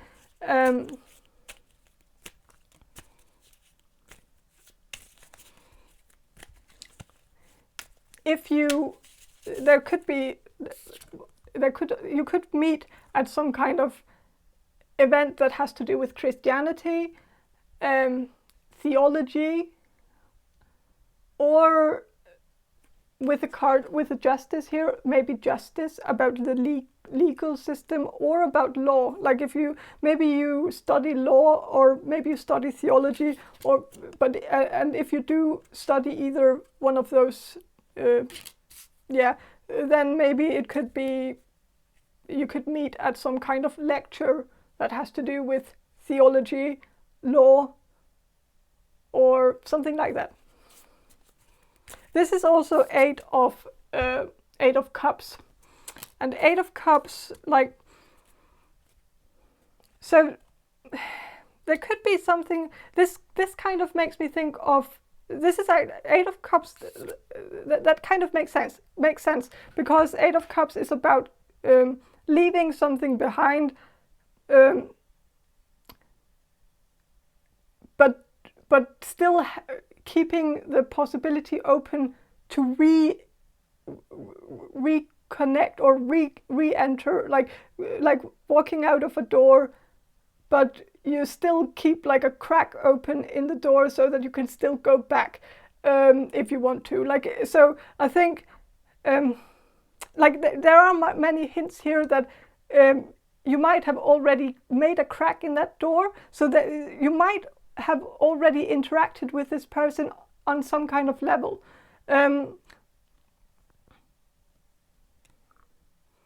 But you might have lost the connection or cut off the connection for some reason. This could also be that you met this person very briefly before the pandemic, and then the pandemic happened, and so it never really got to be anything. And so maybe it's like some kind of Cinderella story where you met this person and you hit it off, maybe, but then you had no way to actually get into contact with them again. Maybe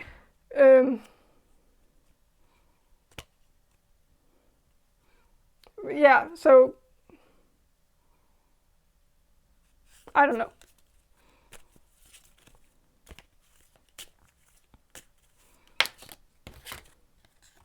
Religion. Okay, so there is some kind of pattern here with religion and this.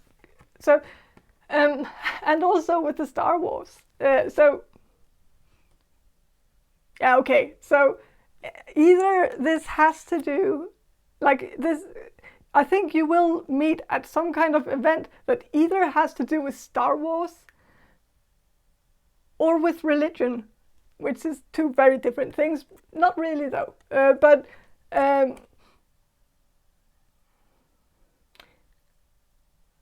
so it could be something like that. It could also be some kind of lecture where they take pop culture or films like Star Wars and see how there are religious themes in the Star Wars movies and stuff like that. I don't know. So there could be a lecture about that. But it's very specific for one of you, maybe.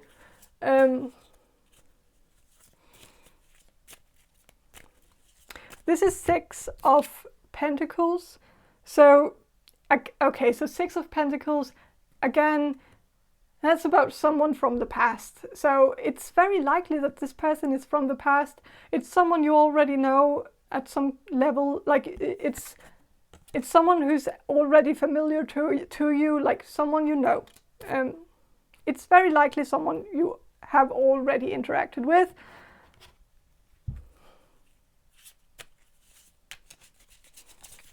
So, okay, so I want to know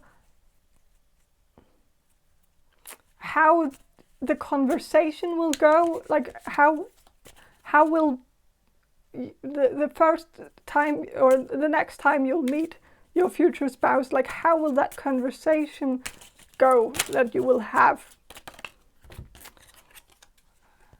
Family, I think you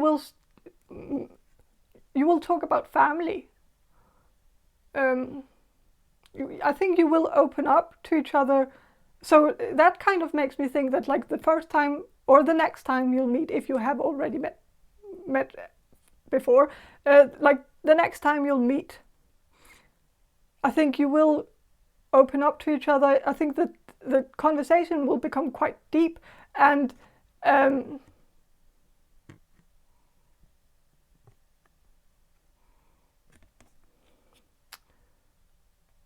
like it won't be superficial. It will. I think it will be. This card is 9 of Cups, so I think you will do most of the talking. I think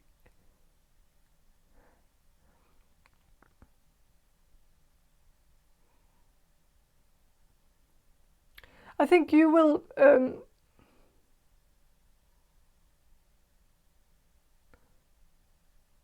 Yeah, maybe this person is a bit quiet. Like, I think this person might be the quiet type, the silent type. This person doesn't talk a lot, and maybe it's also because this person might be a bit nerdy, a bit, and so maybe this person has a bit of a hard time talking to the opposite sex or the same sex if you're. But I think this person is very gets very shy when they talk to someone that they are attracted to sexually, and so I think you will do most of the talking, and they will sit there quietly and listen to you.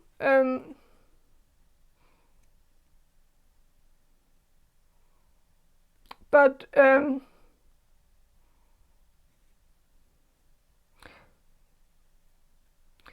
I'm also getting that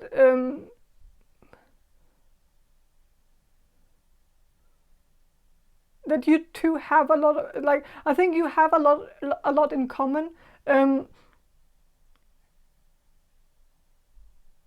This person might brag a bit about some of their achievements. I think this person has achieved quite a lot, this person might have some trophies or something. They might have won certain competition or something, and so I think they will use it as like a way to impress you. Like it's kind of I think it's kind of this person's go-to move when they talk to someone. They are like when they are flirting with someone, they tend to brag about things that they've done. Like maybe they won a karaoke competition once, and so they brag about that whenever they try to flirt with someone, or I don't know.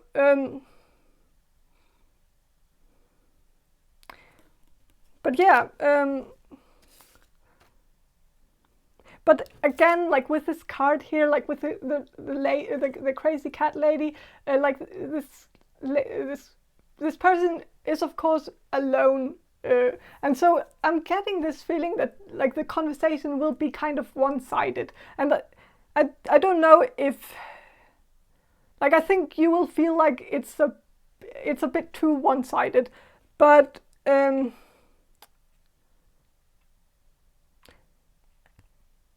it could be because of alcohol, because there's alcohol on the table here, and so maybe this person just becomes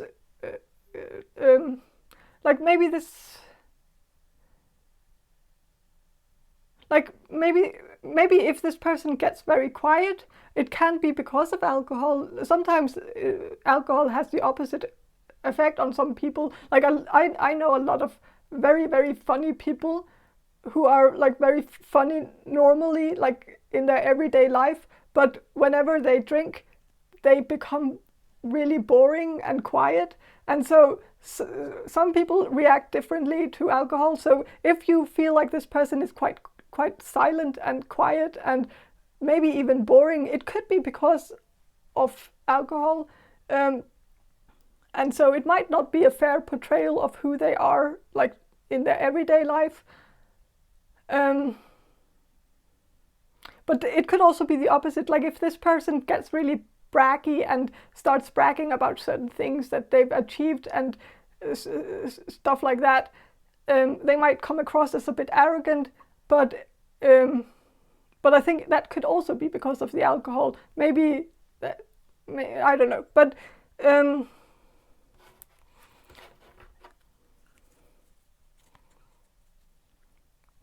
I want to know what this person's, your future spouse's, first impression of you will be, when, or what their first impression of you has been. Like, I don't know, but like just first impression in general. I don't know if you already met them or not. Okay.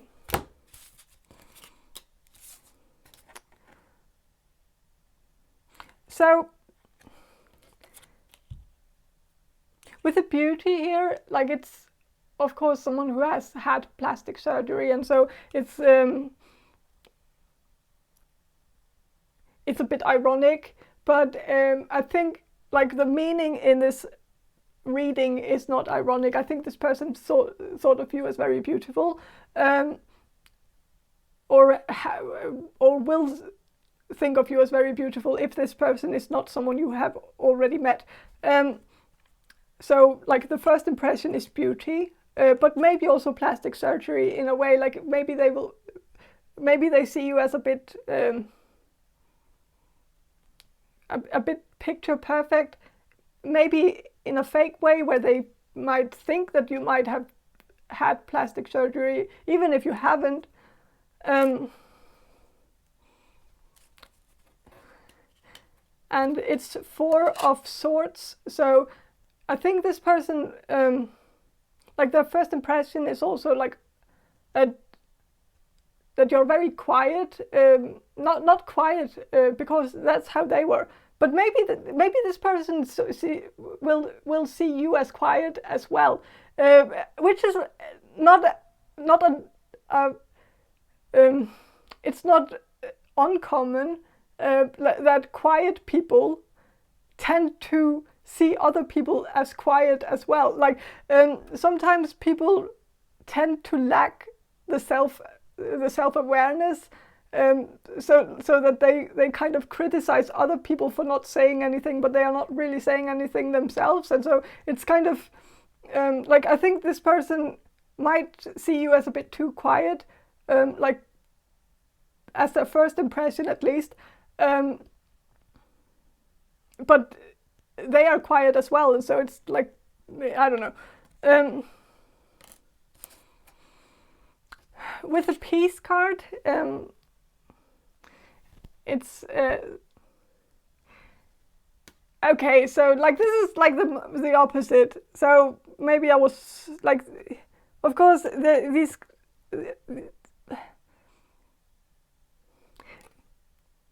This is the opposite. This is someone who has like shot his wife to get some peace, and so it's to shut her up, and so maybe this person's first impression of you will be that you talk too much.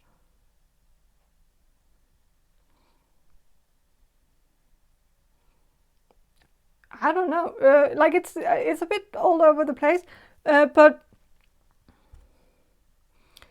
don't be alarmed though. Like, but I think this person might have been like, if this person met you in the past, I think, like if you met this person in the past, if you feel like this resonates, that you know who this is, and or that you have a good idea that you know who this is,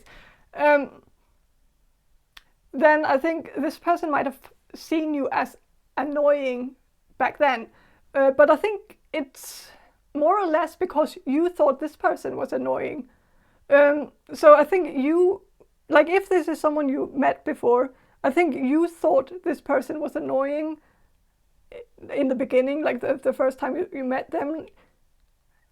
And so I think that kind of like they felt the annoyance from you, and so they started being annoyed by you because of that, I think. But this might be more specific for a few of you, so it's not generally for all of you. But I think like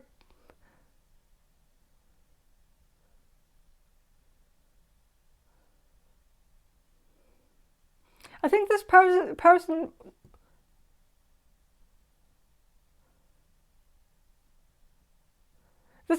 doesn't really like it when people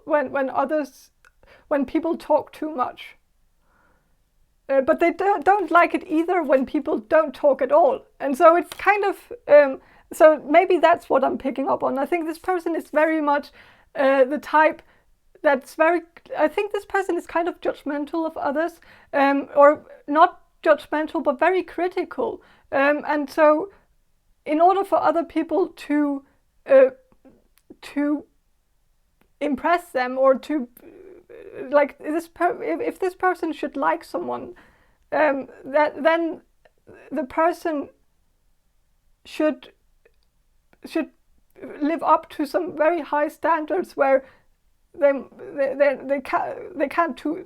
shouldn't talk too much, they shouldn't talk too little. Like it's kind of this Goldilocks thing where this person, like everyone has to fit into a very, very tiny box, where like if they just go a bit above the not box, but like a tiny bar, like there's like this very, very tiny bar, and like if you get like a bit over it, then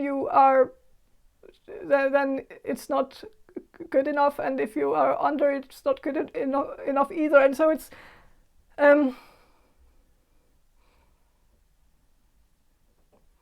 like you have to be bold, but you shouldn't be too bold. You have to be confident, but not arrogant. You have to be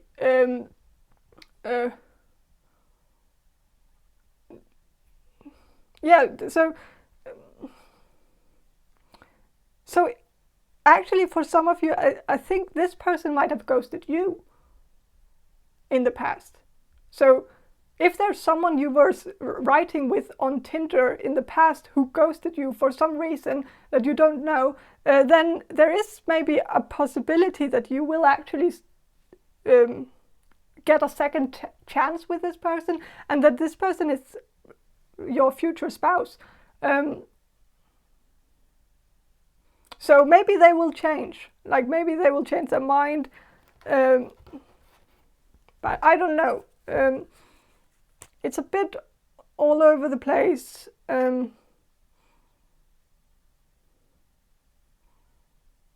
So yeah. But I think that's all I have for you. Group number 4. I hope this reading was helpful, and if it was, please subscribe to my channel, and I hope to see you in my next reading. Bye. Hello, group number 5. You chose the Omega Land Tarot deck, and I will start with some channeling and then I will shuffle the cards for you. So, okay, group number 5, the people who will choose group number 5. How will group number 5 meet their future spouse? I am getting something about Illuminati. I don't think you will meet at something that has to do with Illuminati necessarily.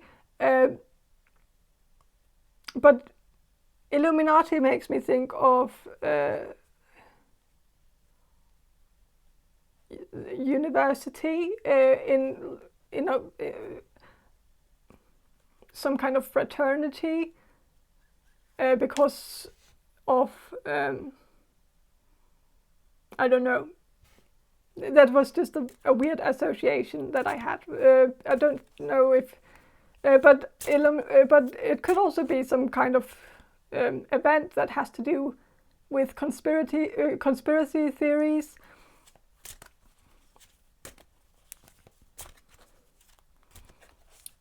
Some kind of lecture about conspiracy theories.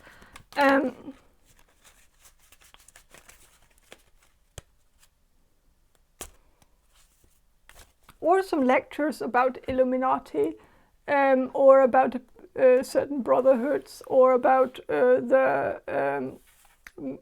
about Freemasonry, about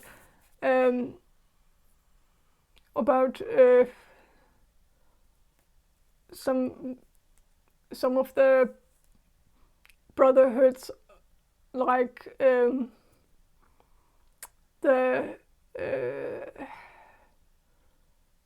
like also about also things like the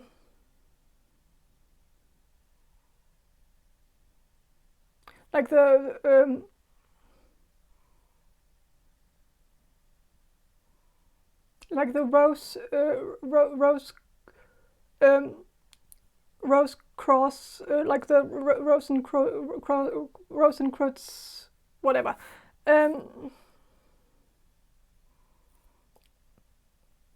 And it could also be a lecture on Aleister Crowley, or something about the occult.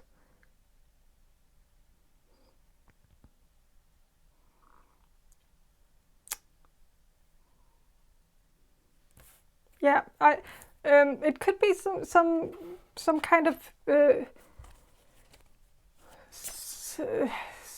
I don't know.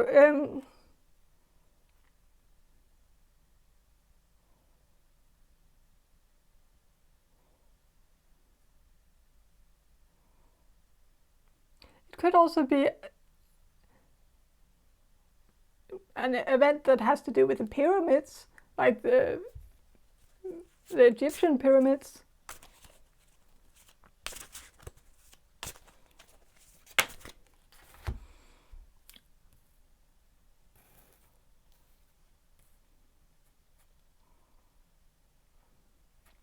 Something about archaeology.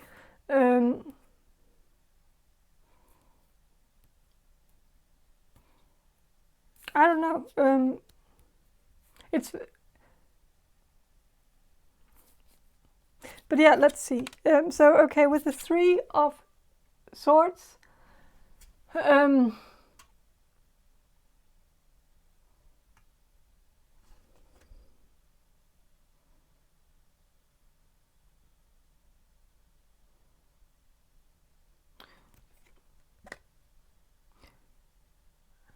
it could be some kind of like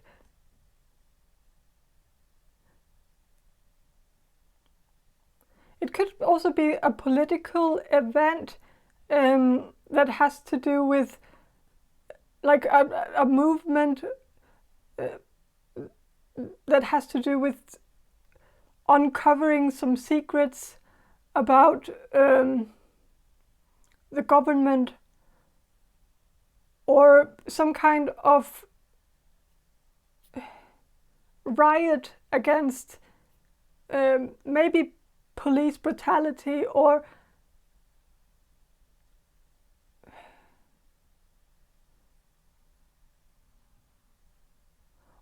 something about like the pandemic, something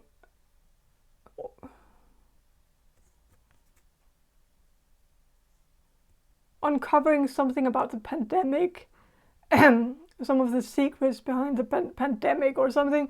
I don't know. It's very like can be a lot of different things, but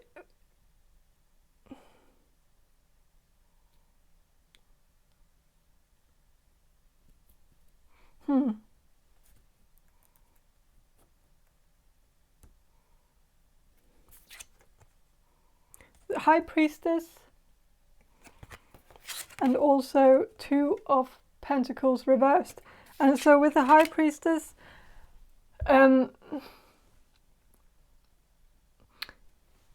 it's again about the secrecy. It's about like I think the thing that like the place that you will meet in, whatever it is. I think the theme of whatever it is secrecy. Is uncovering some secrets. It's about solving a mystery. It's about getting something that's hidden out in the light. And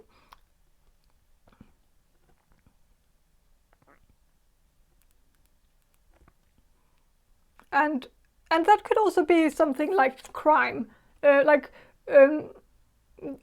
if there's some if there will be some crime happening against some people where you will feel like it's not getting enough coverage in the news, you might go together with some other people and try to bring it to light, like bring it something that the police or the government is trying to cover up, and so you will be attending, like, or some of you will be maybe attending some kind of movement that is supposed to bring that to light, and so that it can be brought to justice, like so that it can get out and reach the local, the international news, and get coverage.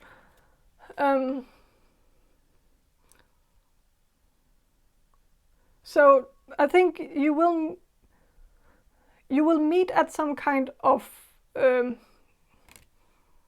like it will be some kind of gathering where like-minded people will come together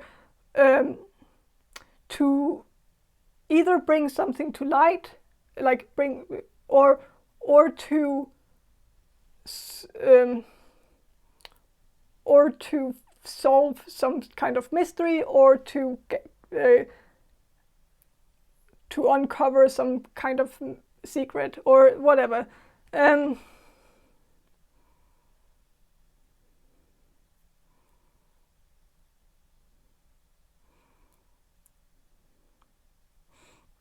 for some of you, like maybe one of you, there could also be like a scavenger hunt. It could be something like that as well, because of the treasure chest here.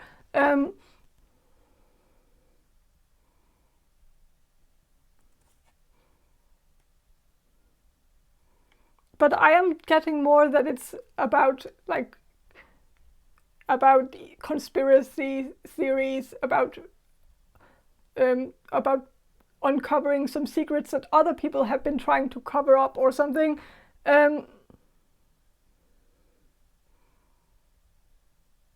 And also because this person is writing, there could be something about journalism, like an event that has to do with journalism, or where a lot of maybe there will be a lot of journalists at the event, or maybe you are a journalist, and so it could be, I don't know, or maybe this person is a journalist, the person that you will meet, like your future spouse could be a journalist.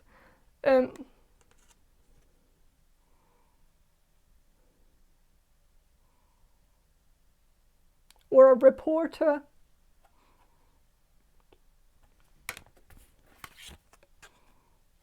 With the 2 of coins reversed,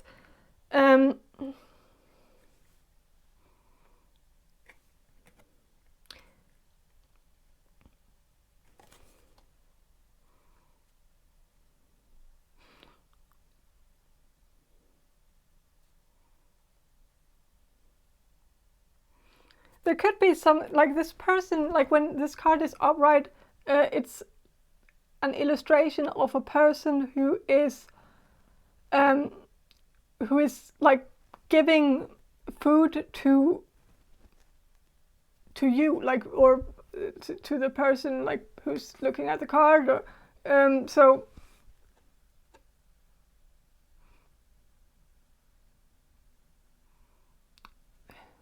this makes me think of 2 things, like, because it's reversed. So maybe this is a sign that you will be approaching them, like when you meet this person, you will be the one who has to approach them, like they will not approach you. Like I think maybe your eyes will meet at some point, like when you meet this person, but they will not come to you, like you will have to come to them. And I think this person might be that type of person where, like, I think this person is quite passive. I think they have to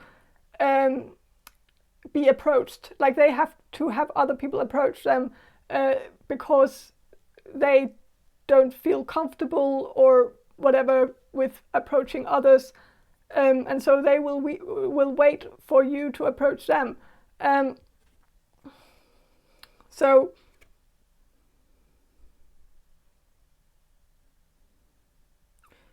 I think when you meet this person, I think you will feel as if this person is not very welcoming. Like this person will have kind of closed off body language.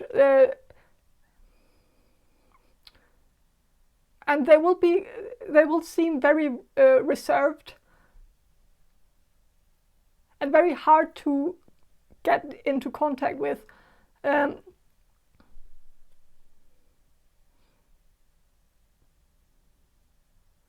think this person, like, it's not like this person will be like all over the place, and so it's hard to get into contact with them because they will be talking to a lot of different people, and like I don't think that's the case at all. I think this person will be likely alone at the event where you meet this person. Like they will be in the corner alone and not speaking to anyone, and so you will have to approach them like in the corner, and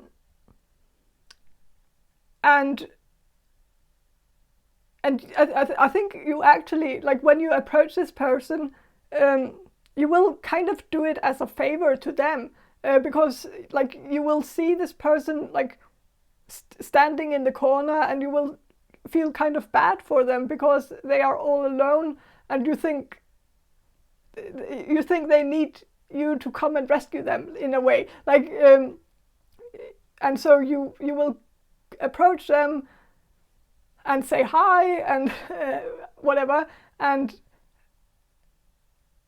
start talking to them, but you will like, as soon as you do that, you will feel a bit of hostility from them, like they would rather be alone, like, and you will feel kind of like a bit hurt, maybe, that you feel like they don't really want you to talk to them, and they just want you to leave them alone, but that it's not really the case, but it will seem very much that way, but it's more like this person's defense mechanism, like this person puts on like a brave face and just acts as if like he or she doesn't need anyone, that they are perfectly fine alone, and they don't need anyone to come and rescue them,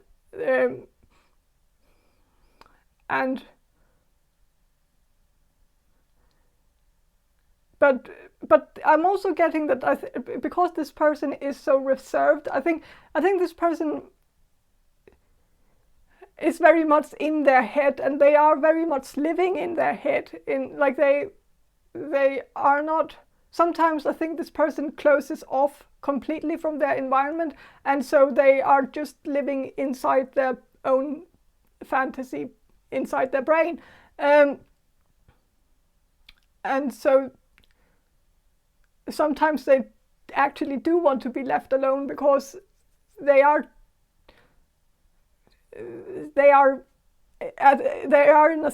in a different place anyways, like they are not really commuting with like the rest of the world.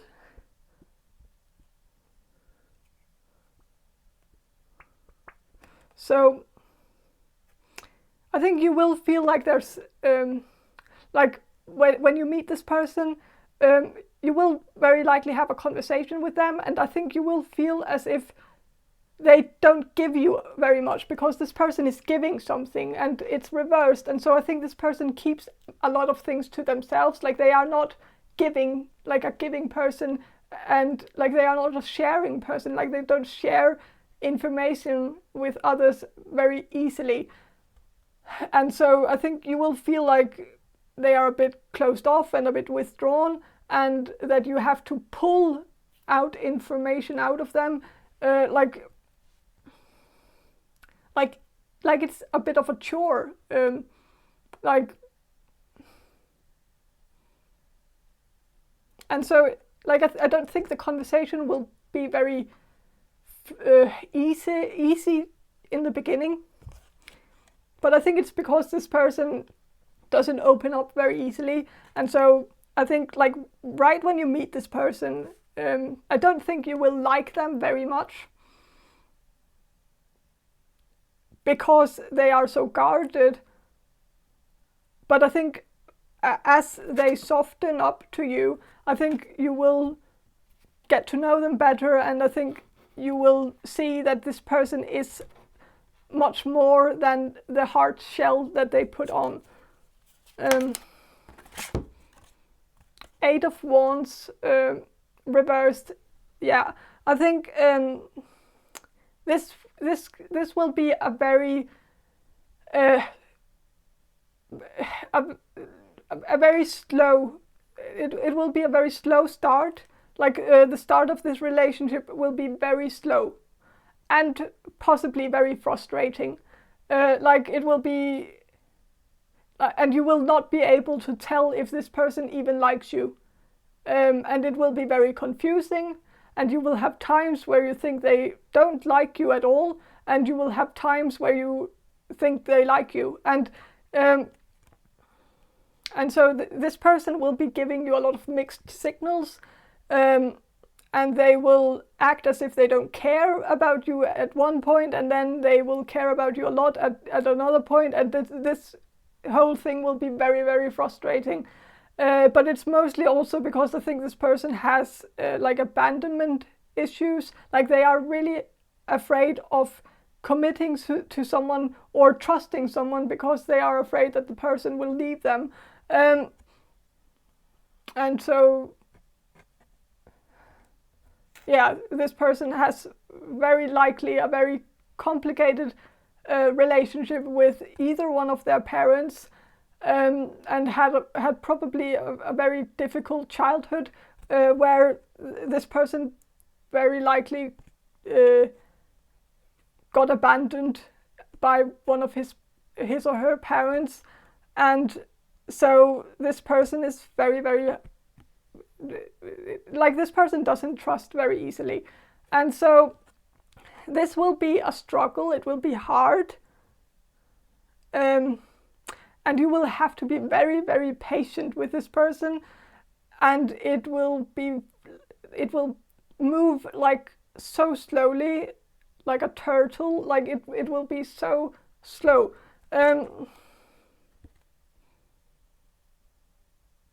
And I don't like. Of course, this is your future spouse, so it will turn at some point, but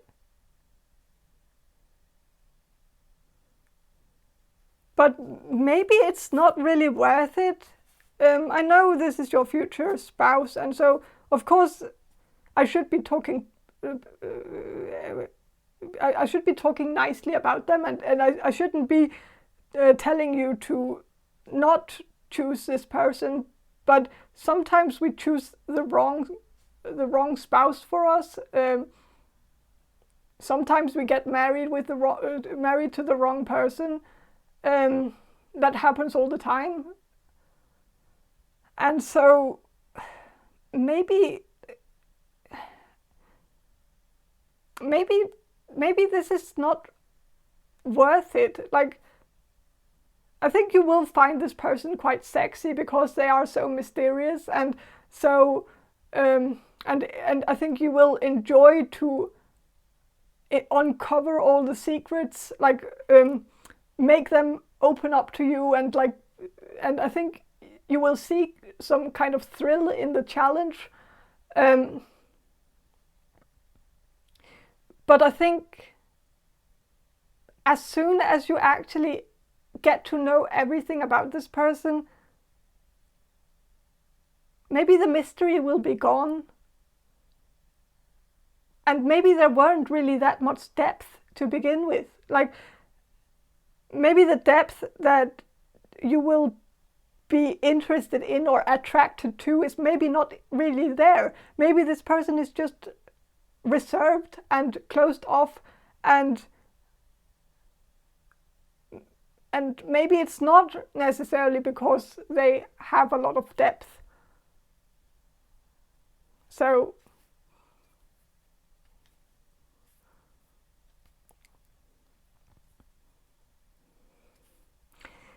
I just feel like this. I'm not really optimistic about this relationship.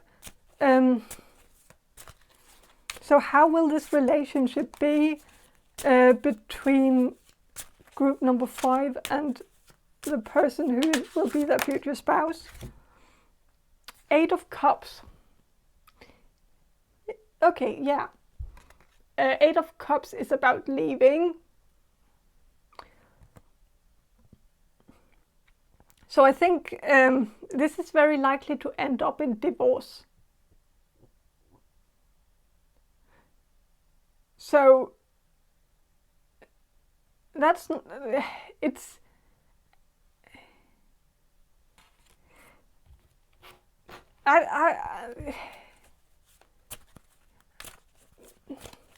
but maybe it's a karmic relationship where you have to go through this because you have to learn something from it or something. But sorry, but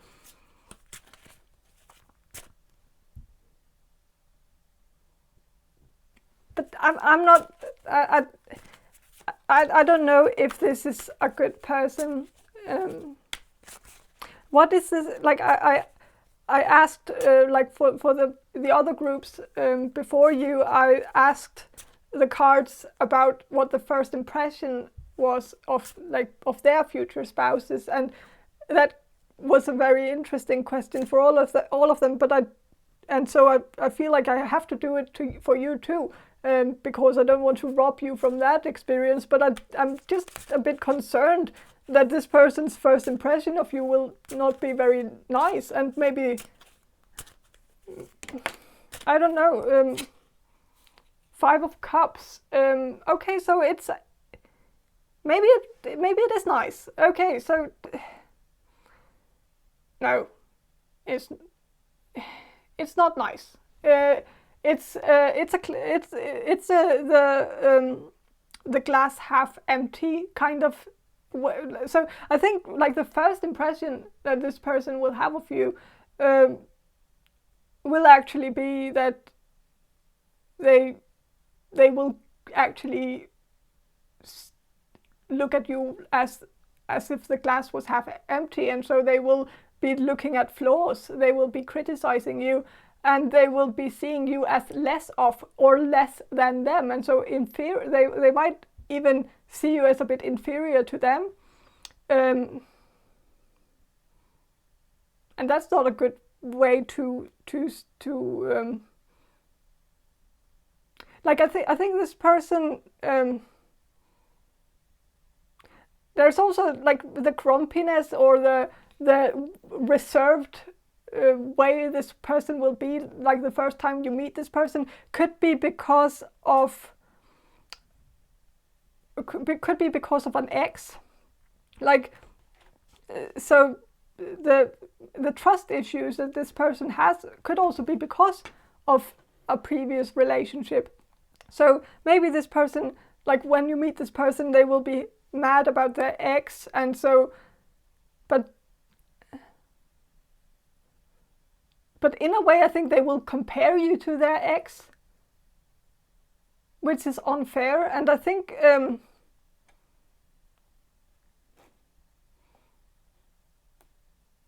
it will be hard for you to compare to that person, to the ex, because the ex might have dumped him or her, like the person that will be your future spouse, maybe. So it's very likely that this person was dumped by his or her ex boyfriend or girlfriend, and so you will. I think he or she will continue to compare you to the ex, and you will never really be good enough, and they will always. I'm also getting that, like the back and forth that I was talking about before. Like this person will have periods of time where they will ignore you and act as if they don't care about you, and then they will have times where they will be very, very invested in you and care about you. But I think in the times where they will ignore you or act as if they don't care, I think that's maybe times where this person is kind of hopeful of getting back together with their ex, and so they will try to mess this up so that they can hold the door open for their ex to get back.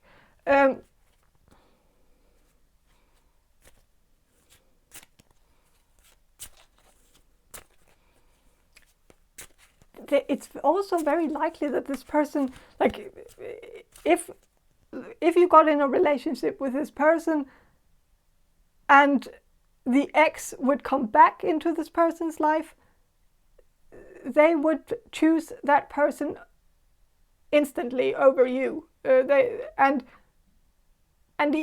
Maybe even cheat on you with the ex. And so it's like, I'm really, really sorry, but I don't think this will work in your favor. I think you could do much better than this person. And so, yeah,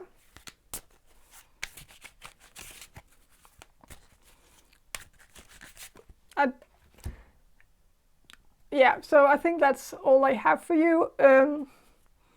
Group number 5, I'm sorry that this was a bit of a negative reading, but yeah, it is what it is. This was supposed to, I guess this warning was supposed to find you in some way, and so yeah, I hope this reading was helpful, and if it was, please subscribe to my channel, and I hope to see you in my next reading. Bye. Hello, group number 6. You chose the Wonderland Tarot deck, and I will start with some channeling and then I will shuffle the cards for you. So, okay, group number 6. Group number 6, Spirit. How will group number 6 meet their future spouse? How will group number 6 meet their future spouse?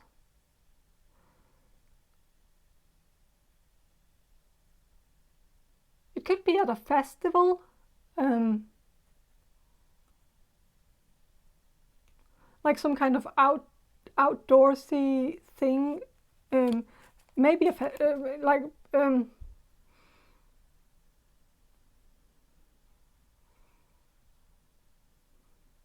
maybe some kind of hippie festival,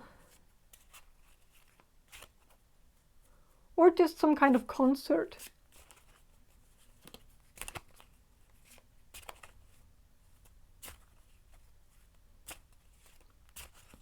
Group number 6, how will group number 6 meet their future spouse?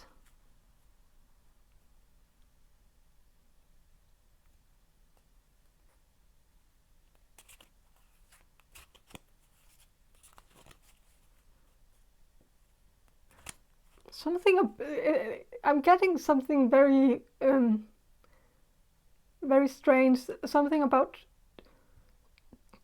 I heard the words drawn to confusion.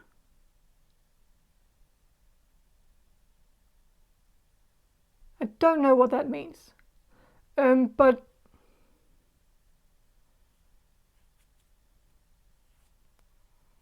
could be a play on words with a jump to conclusion, and so jump to confusion, drawn to. So there could be there could be some hint here. This could be the common denominator for all of you in this group, is that you will meet at something, some kind of event or festival or party or something, but the name of it, the name of the event or the bar or the festival or whatever, the name is maybe a play on words, or it's kind of something that doesn't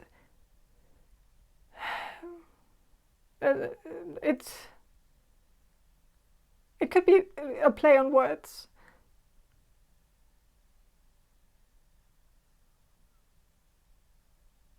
But it could also have something to do with confusion. I don't know.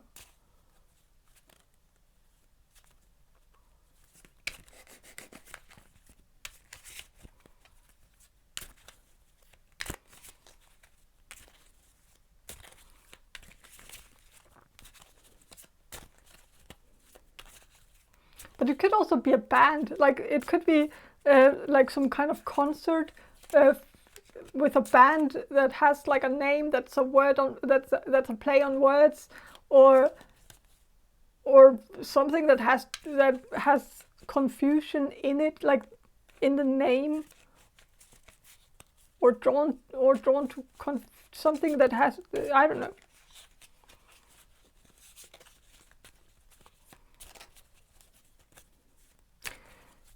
But let's shuffle and see like where, how you're going. Like I want to know like where are you going to meet your future spouse.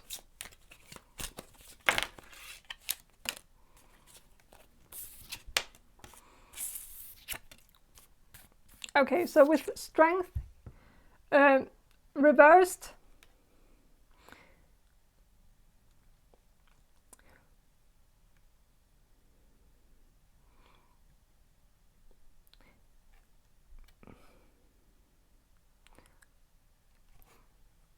it could be something that's not built on a solid foundation, because of the tower is also here, but it's reversed. But if it was upright, it would have been more obvious. But there could be something that doesn't like the place where you meet could be something that doesn't have a strong foundation.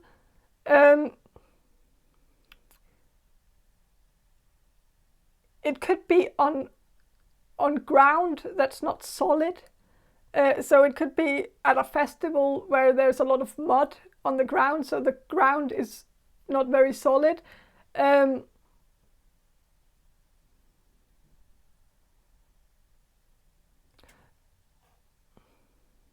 It could also be some kind of party that is organized by an organization that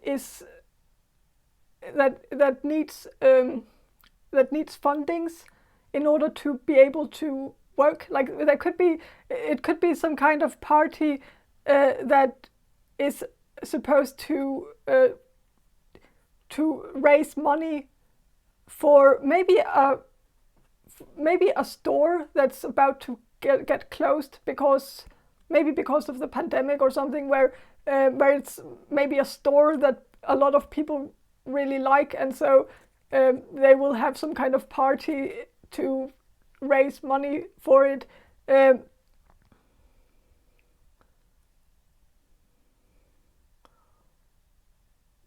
Or some kind of fundraiser event.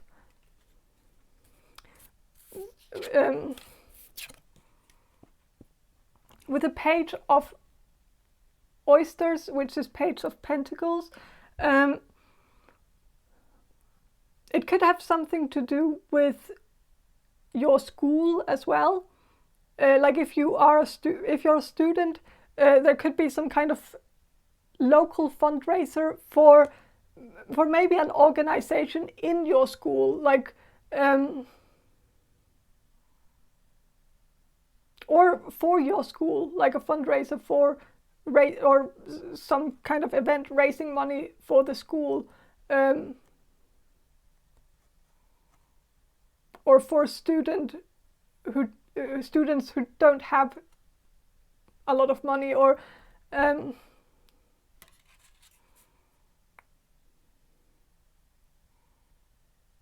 with the tower reversed,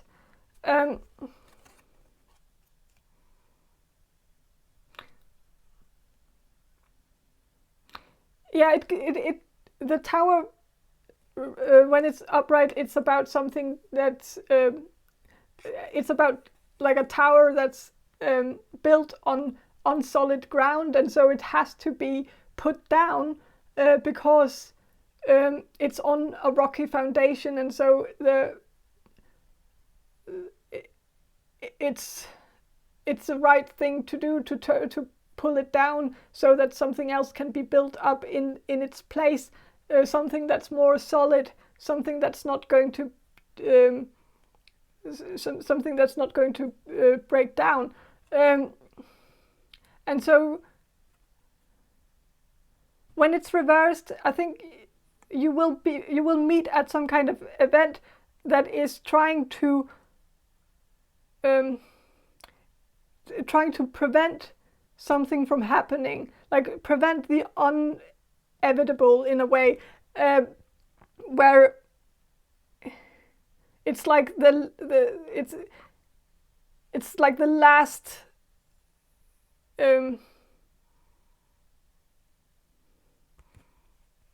like for instance, there could be some kind of building that needs to be torn down. Like that could be like the literal thing that's going to happen. That and maybe some people will get together and organize some kind of party to raise money so that the building can be renovated, so that it doesn't have to be torn down. But maybe it's kind of a lost cause, because I think it might be better to tear it down and build something new up in its place. But I think, at least I think you will meet at some kind of event that is trying to save something from the inevitable death, in a way. Like something is about to die, and you're trying to give it give it mouth to mouth to just see, like to see if, like, symbolically, like figuratively speaking. It's not like so I think there could be something like that. This could also be, if it's not figuratively speaking, you could meet your future spouse at some kind of course in learning CPR, or something like that. So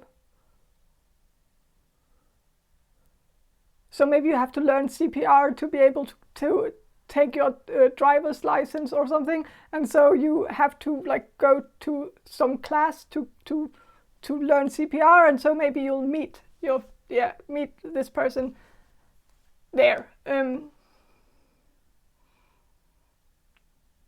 But it could also be, figuratively speaking, that there's some kind of event that's trying to prevent an organization from dying, or a store from dying, or a building from dying, or I don't know.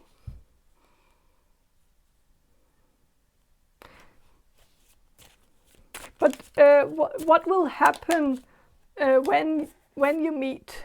So with the Knight of Peppermills, which is Knight of Wands, Knight of Wands reversed. So I think when you meet this person, I don't think there will happen a lot like right when you meet them. I don't think there will be like an instant attraction. When you meet, like, I think,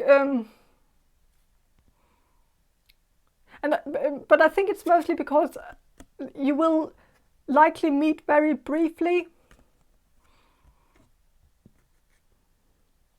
So I don't think you will have a lot of time to talk when you first meet. So if you have a conversation with this person, like how will that conversation be like the first time?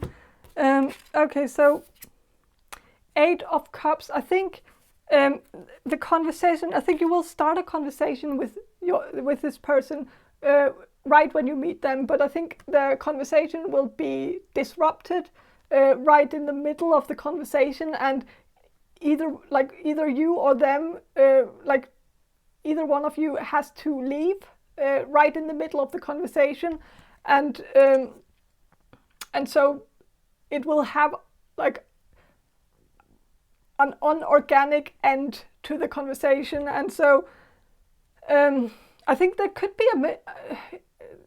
actually be some kind of emergency going on that this person has to tend to, or you have to tend to, and so it will be abrupt, or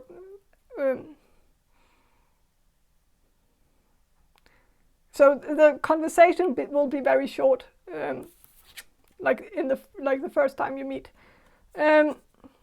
With the 6 of Pentacles reversed, I think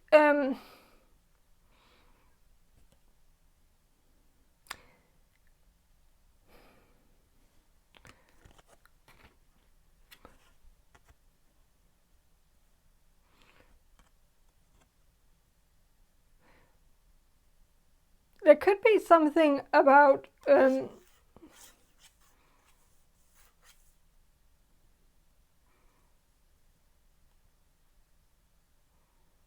like, I think there's very likely to be because you can see in the card here there's like a cake, and so this could be like a sign that this person will have to leave before dessert, because it's reversed, and so maybe this person will have to rush to a different place, like quite early on. Like if this is a party, I think this person will be leaving the party very, very early, or you will, either one of you will, and so maybe there's a family emergency. So I think the first time you'll meet, it will be very, very much in passing. It will be very uneventful.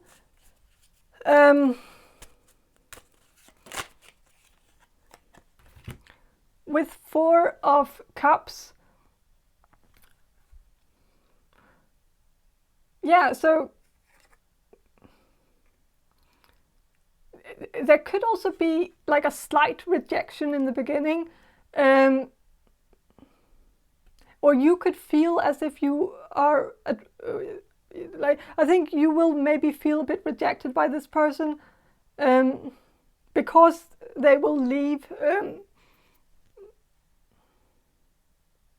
but I think maybe you will feel like that they are lying. Maybe you will maybe you'll get a bit paranoid and think that they're just lying about this emergency, and that they just needed a cop out. They just needed some kind of excuse to leave early, so that they didn't have to talk to you. So I think you will feel like it was intentional on their part, that they were just trying to get rid of you. But I don't think it's the case at all. With the 7 of Wands reversed,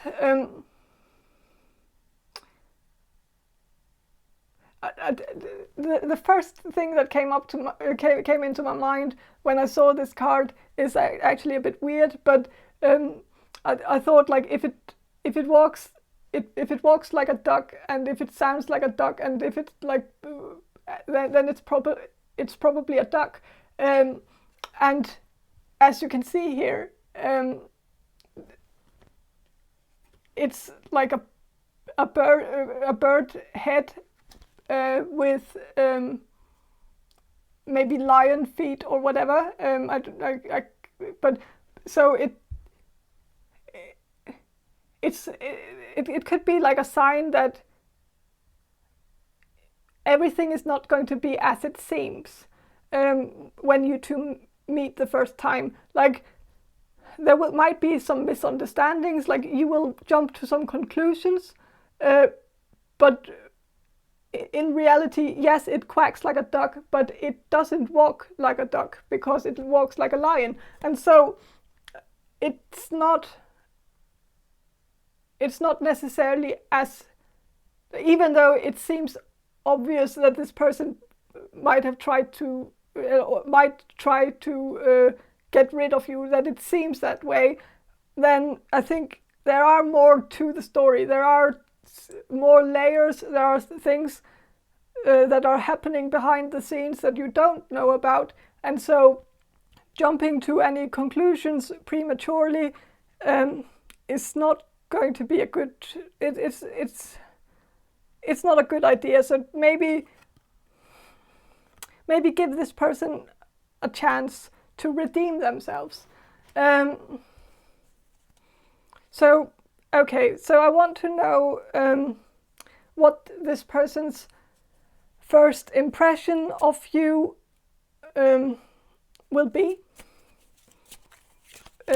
Your future spouse, what their first impression going to be of you? Queen of Pentacles. So I think this person will see you as very, probably very well off. Like maybe they will see you as someone who has a lot of money, or that you dress very expensively, or that you're very very fortunate. Also that you're a very down-to-earth, solid person, very very stable, very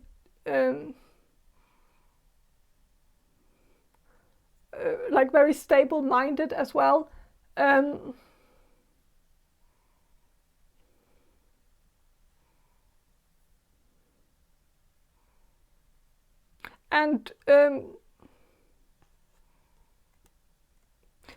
And so yeah, I think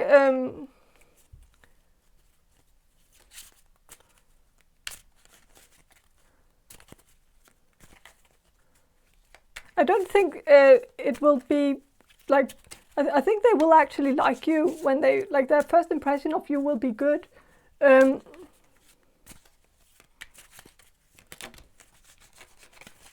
With the Emperor here, there could be something where this person might feel a bit inferior to you, where they see you as a bit superior, as like, so you could intimidate this person a little bit in the beginning.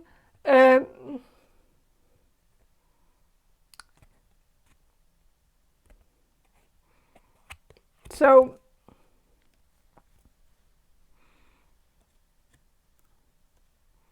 yeah,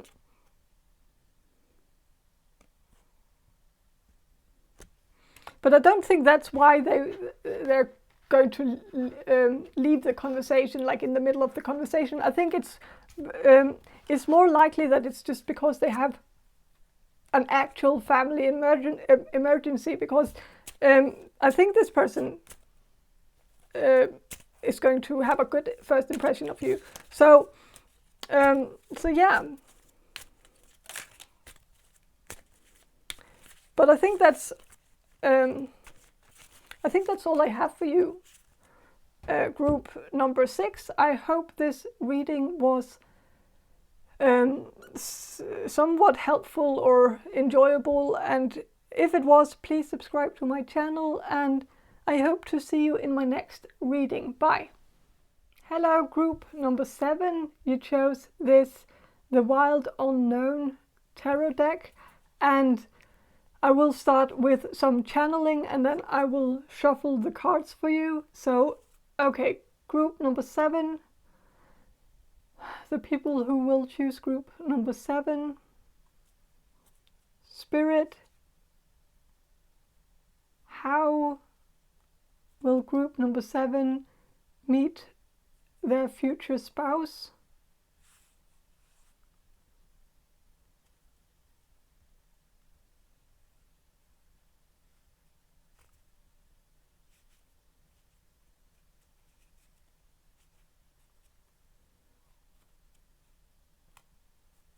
I think there will be music involved. It could be some kind of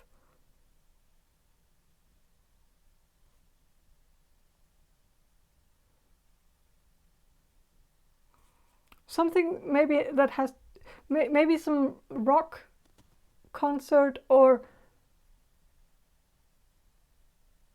a heavy metal concert.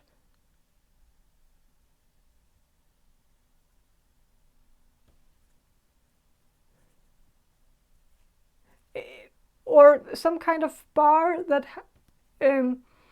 that's more like a heavy metal bar, or like it's I'm just getting a very edgy environment, like very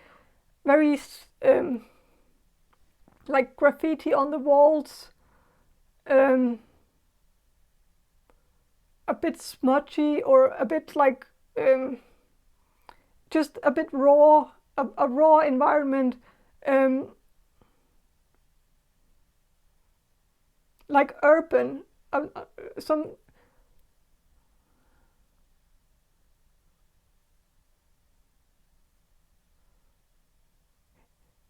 Yeah, so like it could be like it could be a club or a bar.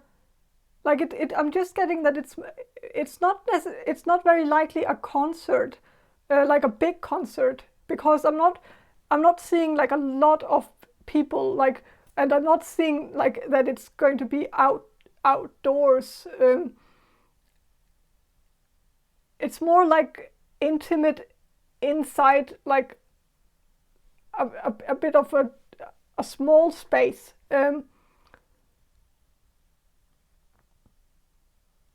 Like like a bar, but a bar that also has like a stage where people can perform, um, or where musicians can play music. Um, so like a music bar thing. I don't know, but it's like the the thing I'm seeing is just graffiti on the walls, like on the inside of the, like inside the place. Um,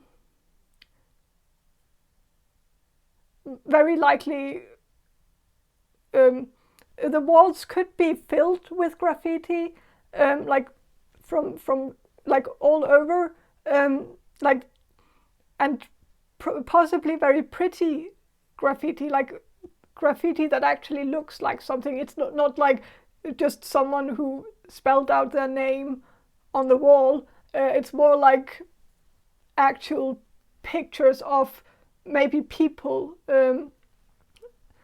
like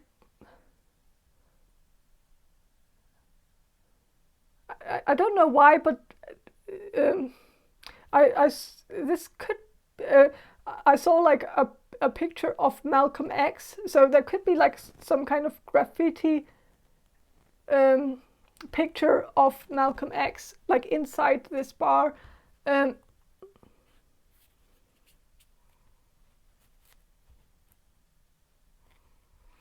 so, but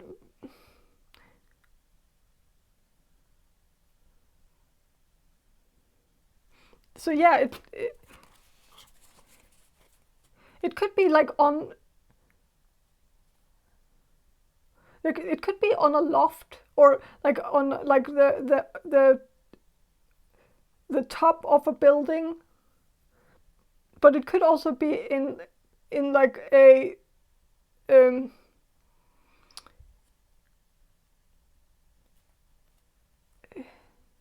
it could be in the basement or in the cellar of a building. It's um I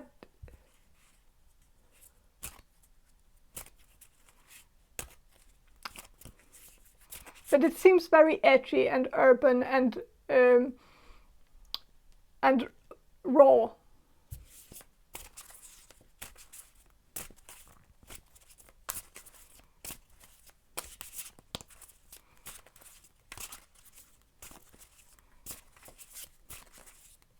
So, okay, how will group number 7 meet their future spouse?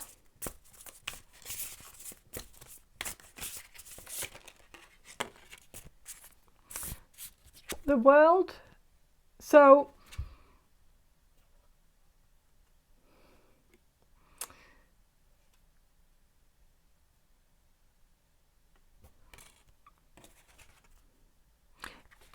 the place where you meet could be a very worldly place, in a like in a way. There could be like graffiti pictures of different public figures, but it could be public figures from all around the world. Like, so.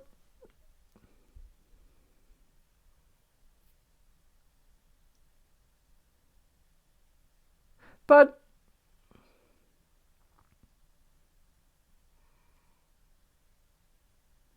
I'm also getting something about the snake here, because there's a snake on this card, and so there could be something where there's a snake on it, or maybe the place has a name that has something to do with with snakes, or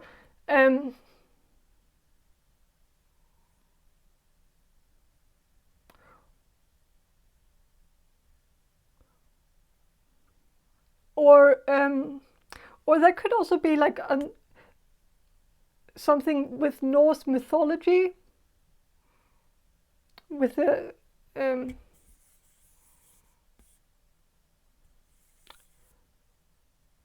not completely sure.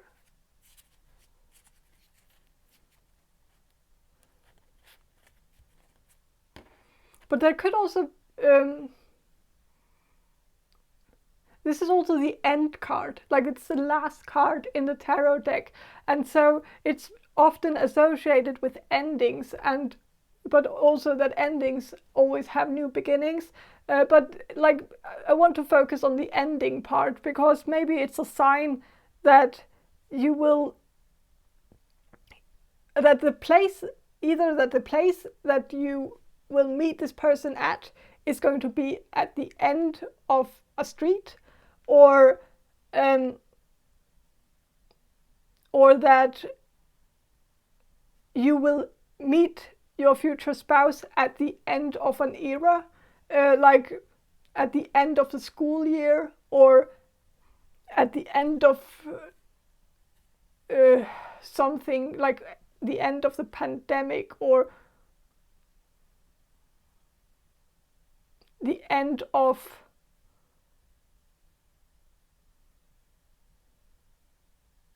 of something, end of the year, New Year's Eve.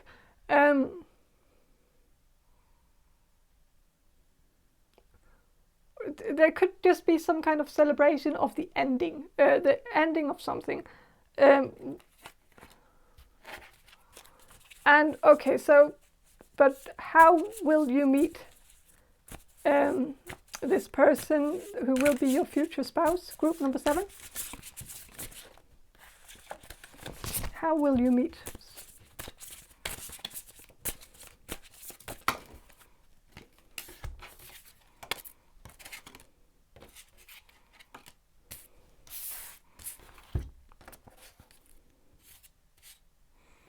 Okay.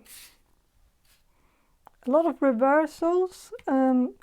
So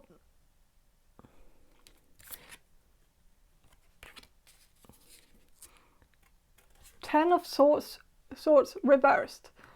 So Ten of Swords reversed makes me think of something getting.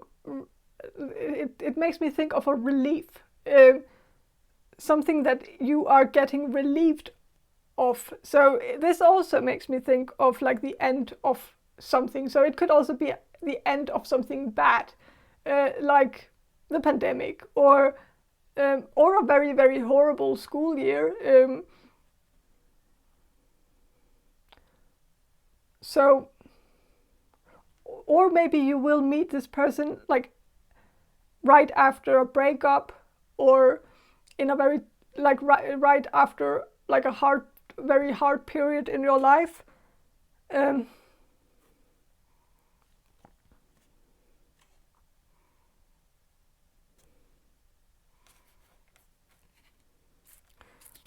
With the 3 of Wands reversed,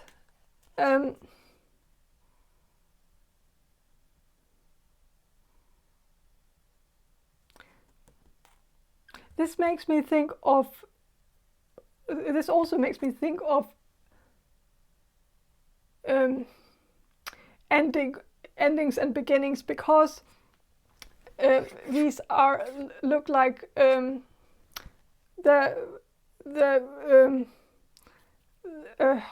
what's the name of it? The things that the deer has on the head, like tonsils, or not tonsils. I don't remember the name of it, but the thing about those things on the deer's head is that like every few years they break off and then new ones grow back. And so it's about shedding something, and that's also about the snake here, like shedding the skin so that new skin can come. And so getting rid of the old so that something new can come. And so that's kind of what I think of when I think of this card. With a rainbow here inside of a pyramid. So that could also be something about Illuminati. But it's not very likely, but with a rainbow, it could be the end of some kind of obligation, the end of something that you were obligated to do, and now you're free to not do that anymore. So I don't know. It could be like in celebration of getting rid of some restrictions that has to do with the pandemic or has to do with coronavirus. I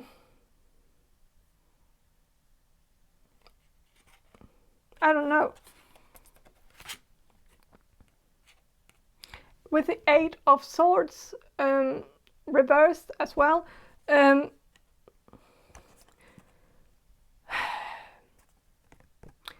This card kind of makes me think that that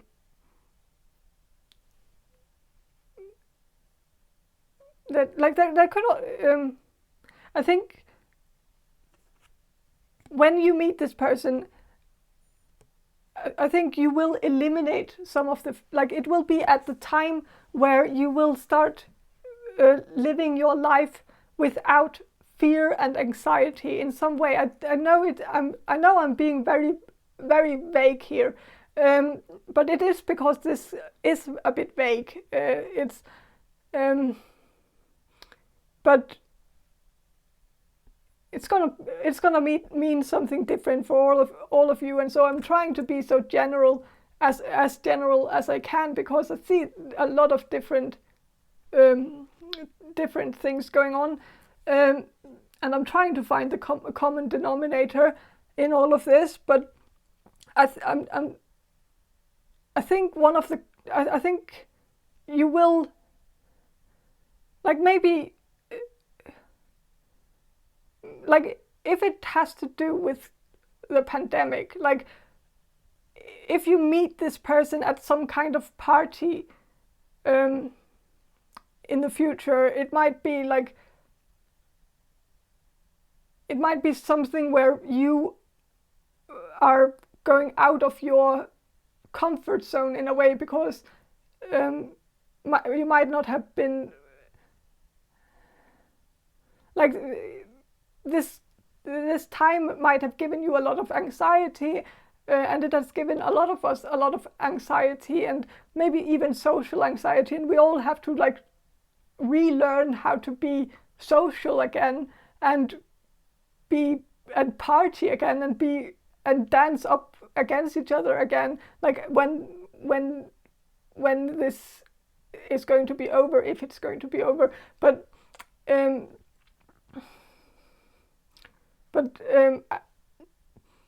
I'm just getting that, like, when you meet this person, it could be like the first party, or like first real party you will experience after the pandemic, like a real, completely real party like it was before,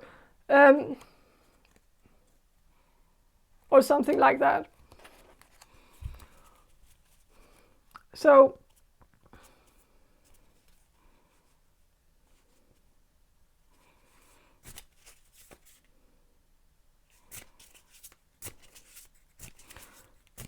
okay, so I want to know like how the conversation will be, like the first conversation you'll have with your future spouse.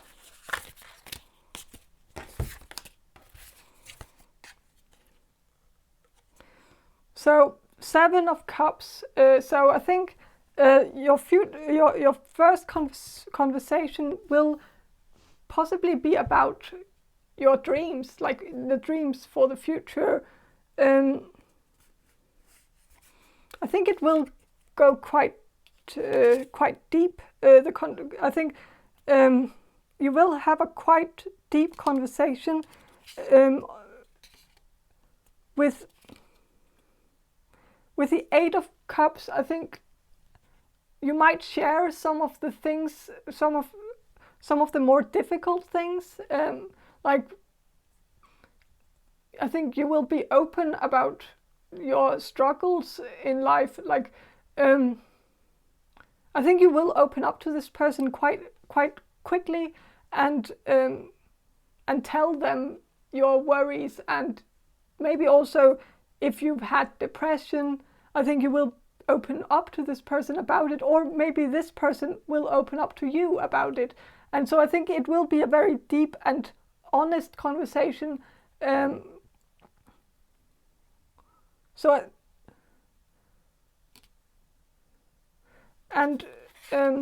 With the 9 of Cups,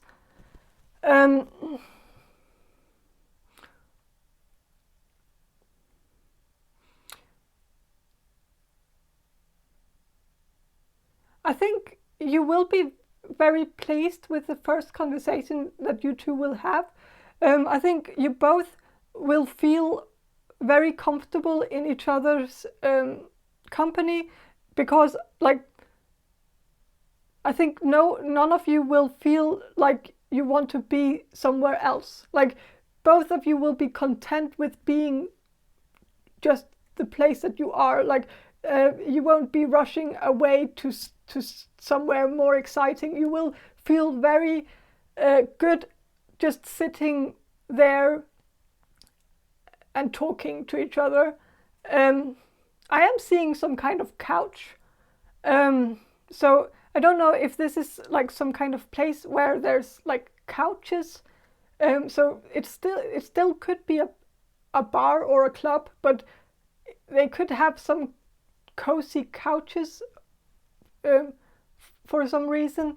I am getting like a vision of like a green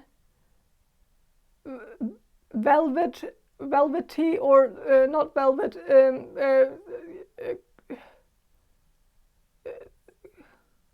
just a green couch, maybe velvet, so I think the place where you will meet will be a very, very cozy place, but it's also very raw, and it also has graffiti, and it also feels a bit smudgy and a bit dirty, or a bit like. But then, like I just get this vision of antique couches everywhere, and probably couches that the owners of the bar or of the club found in some kind of thrift shop or something. And so it's kind of random, like it seems very random. Like I'm also getting like this vision of like chairs that are like all different chairs, like none of the chairs match each other.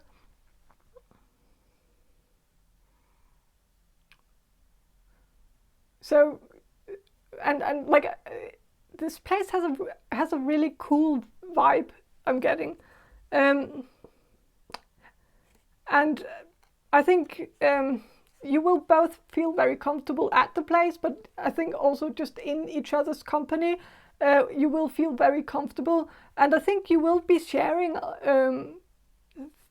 things, also the good things about your achievements and stuff like that.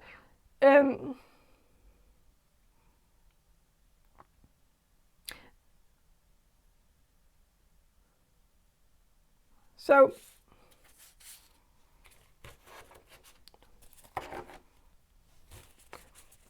I want to know what this person's first impression of you will be when you meet them. Your future spouse's first impression of you when you meet them.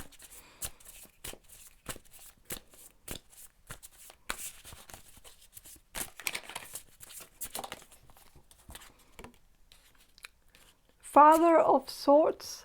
So this is an owl. So I think this person will see you as very smart. Like their first impression of you will be that you are very intelligent, that you have a lot of wisdom, that you know a lot of stuff, that you just have a lot of knowledge and information that you can share with this person. Probably also that that you read a lot, like that you read a lot of books. Maybe you will talk about that as well. I'm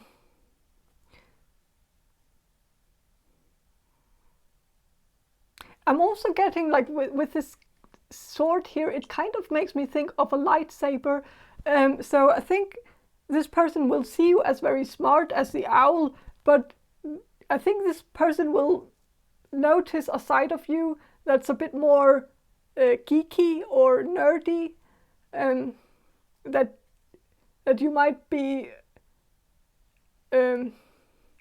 into some geeky stuff, like maybe that you're a fan of Star Wars or a fan of some kind of TV show, or maybe a video game that or something. And so I think this person will see you as a bit of a nerd, but in a good way. I think this person will be very caught off guard for some reason. I think this person, like when they first meet you, they see you as someone who's like very book smart, like very much like a bookworm, someone who takes their studies very seriously and stuff like that. But then as they get to know you, I think they realize that they can actually talk to you about video games and TV shows and stuff like that that they didn't actually think they would be able to talk to you about, because they wouldn't have assumed that you were into that kind of stuff. So yeah, but yeah, I think that's all I have for you.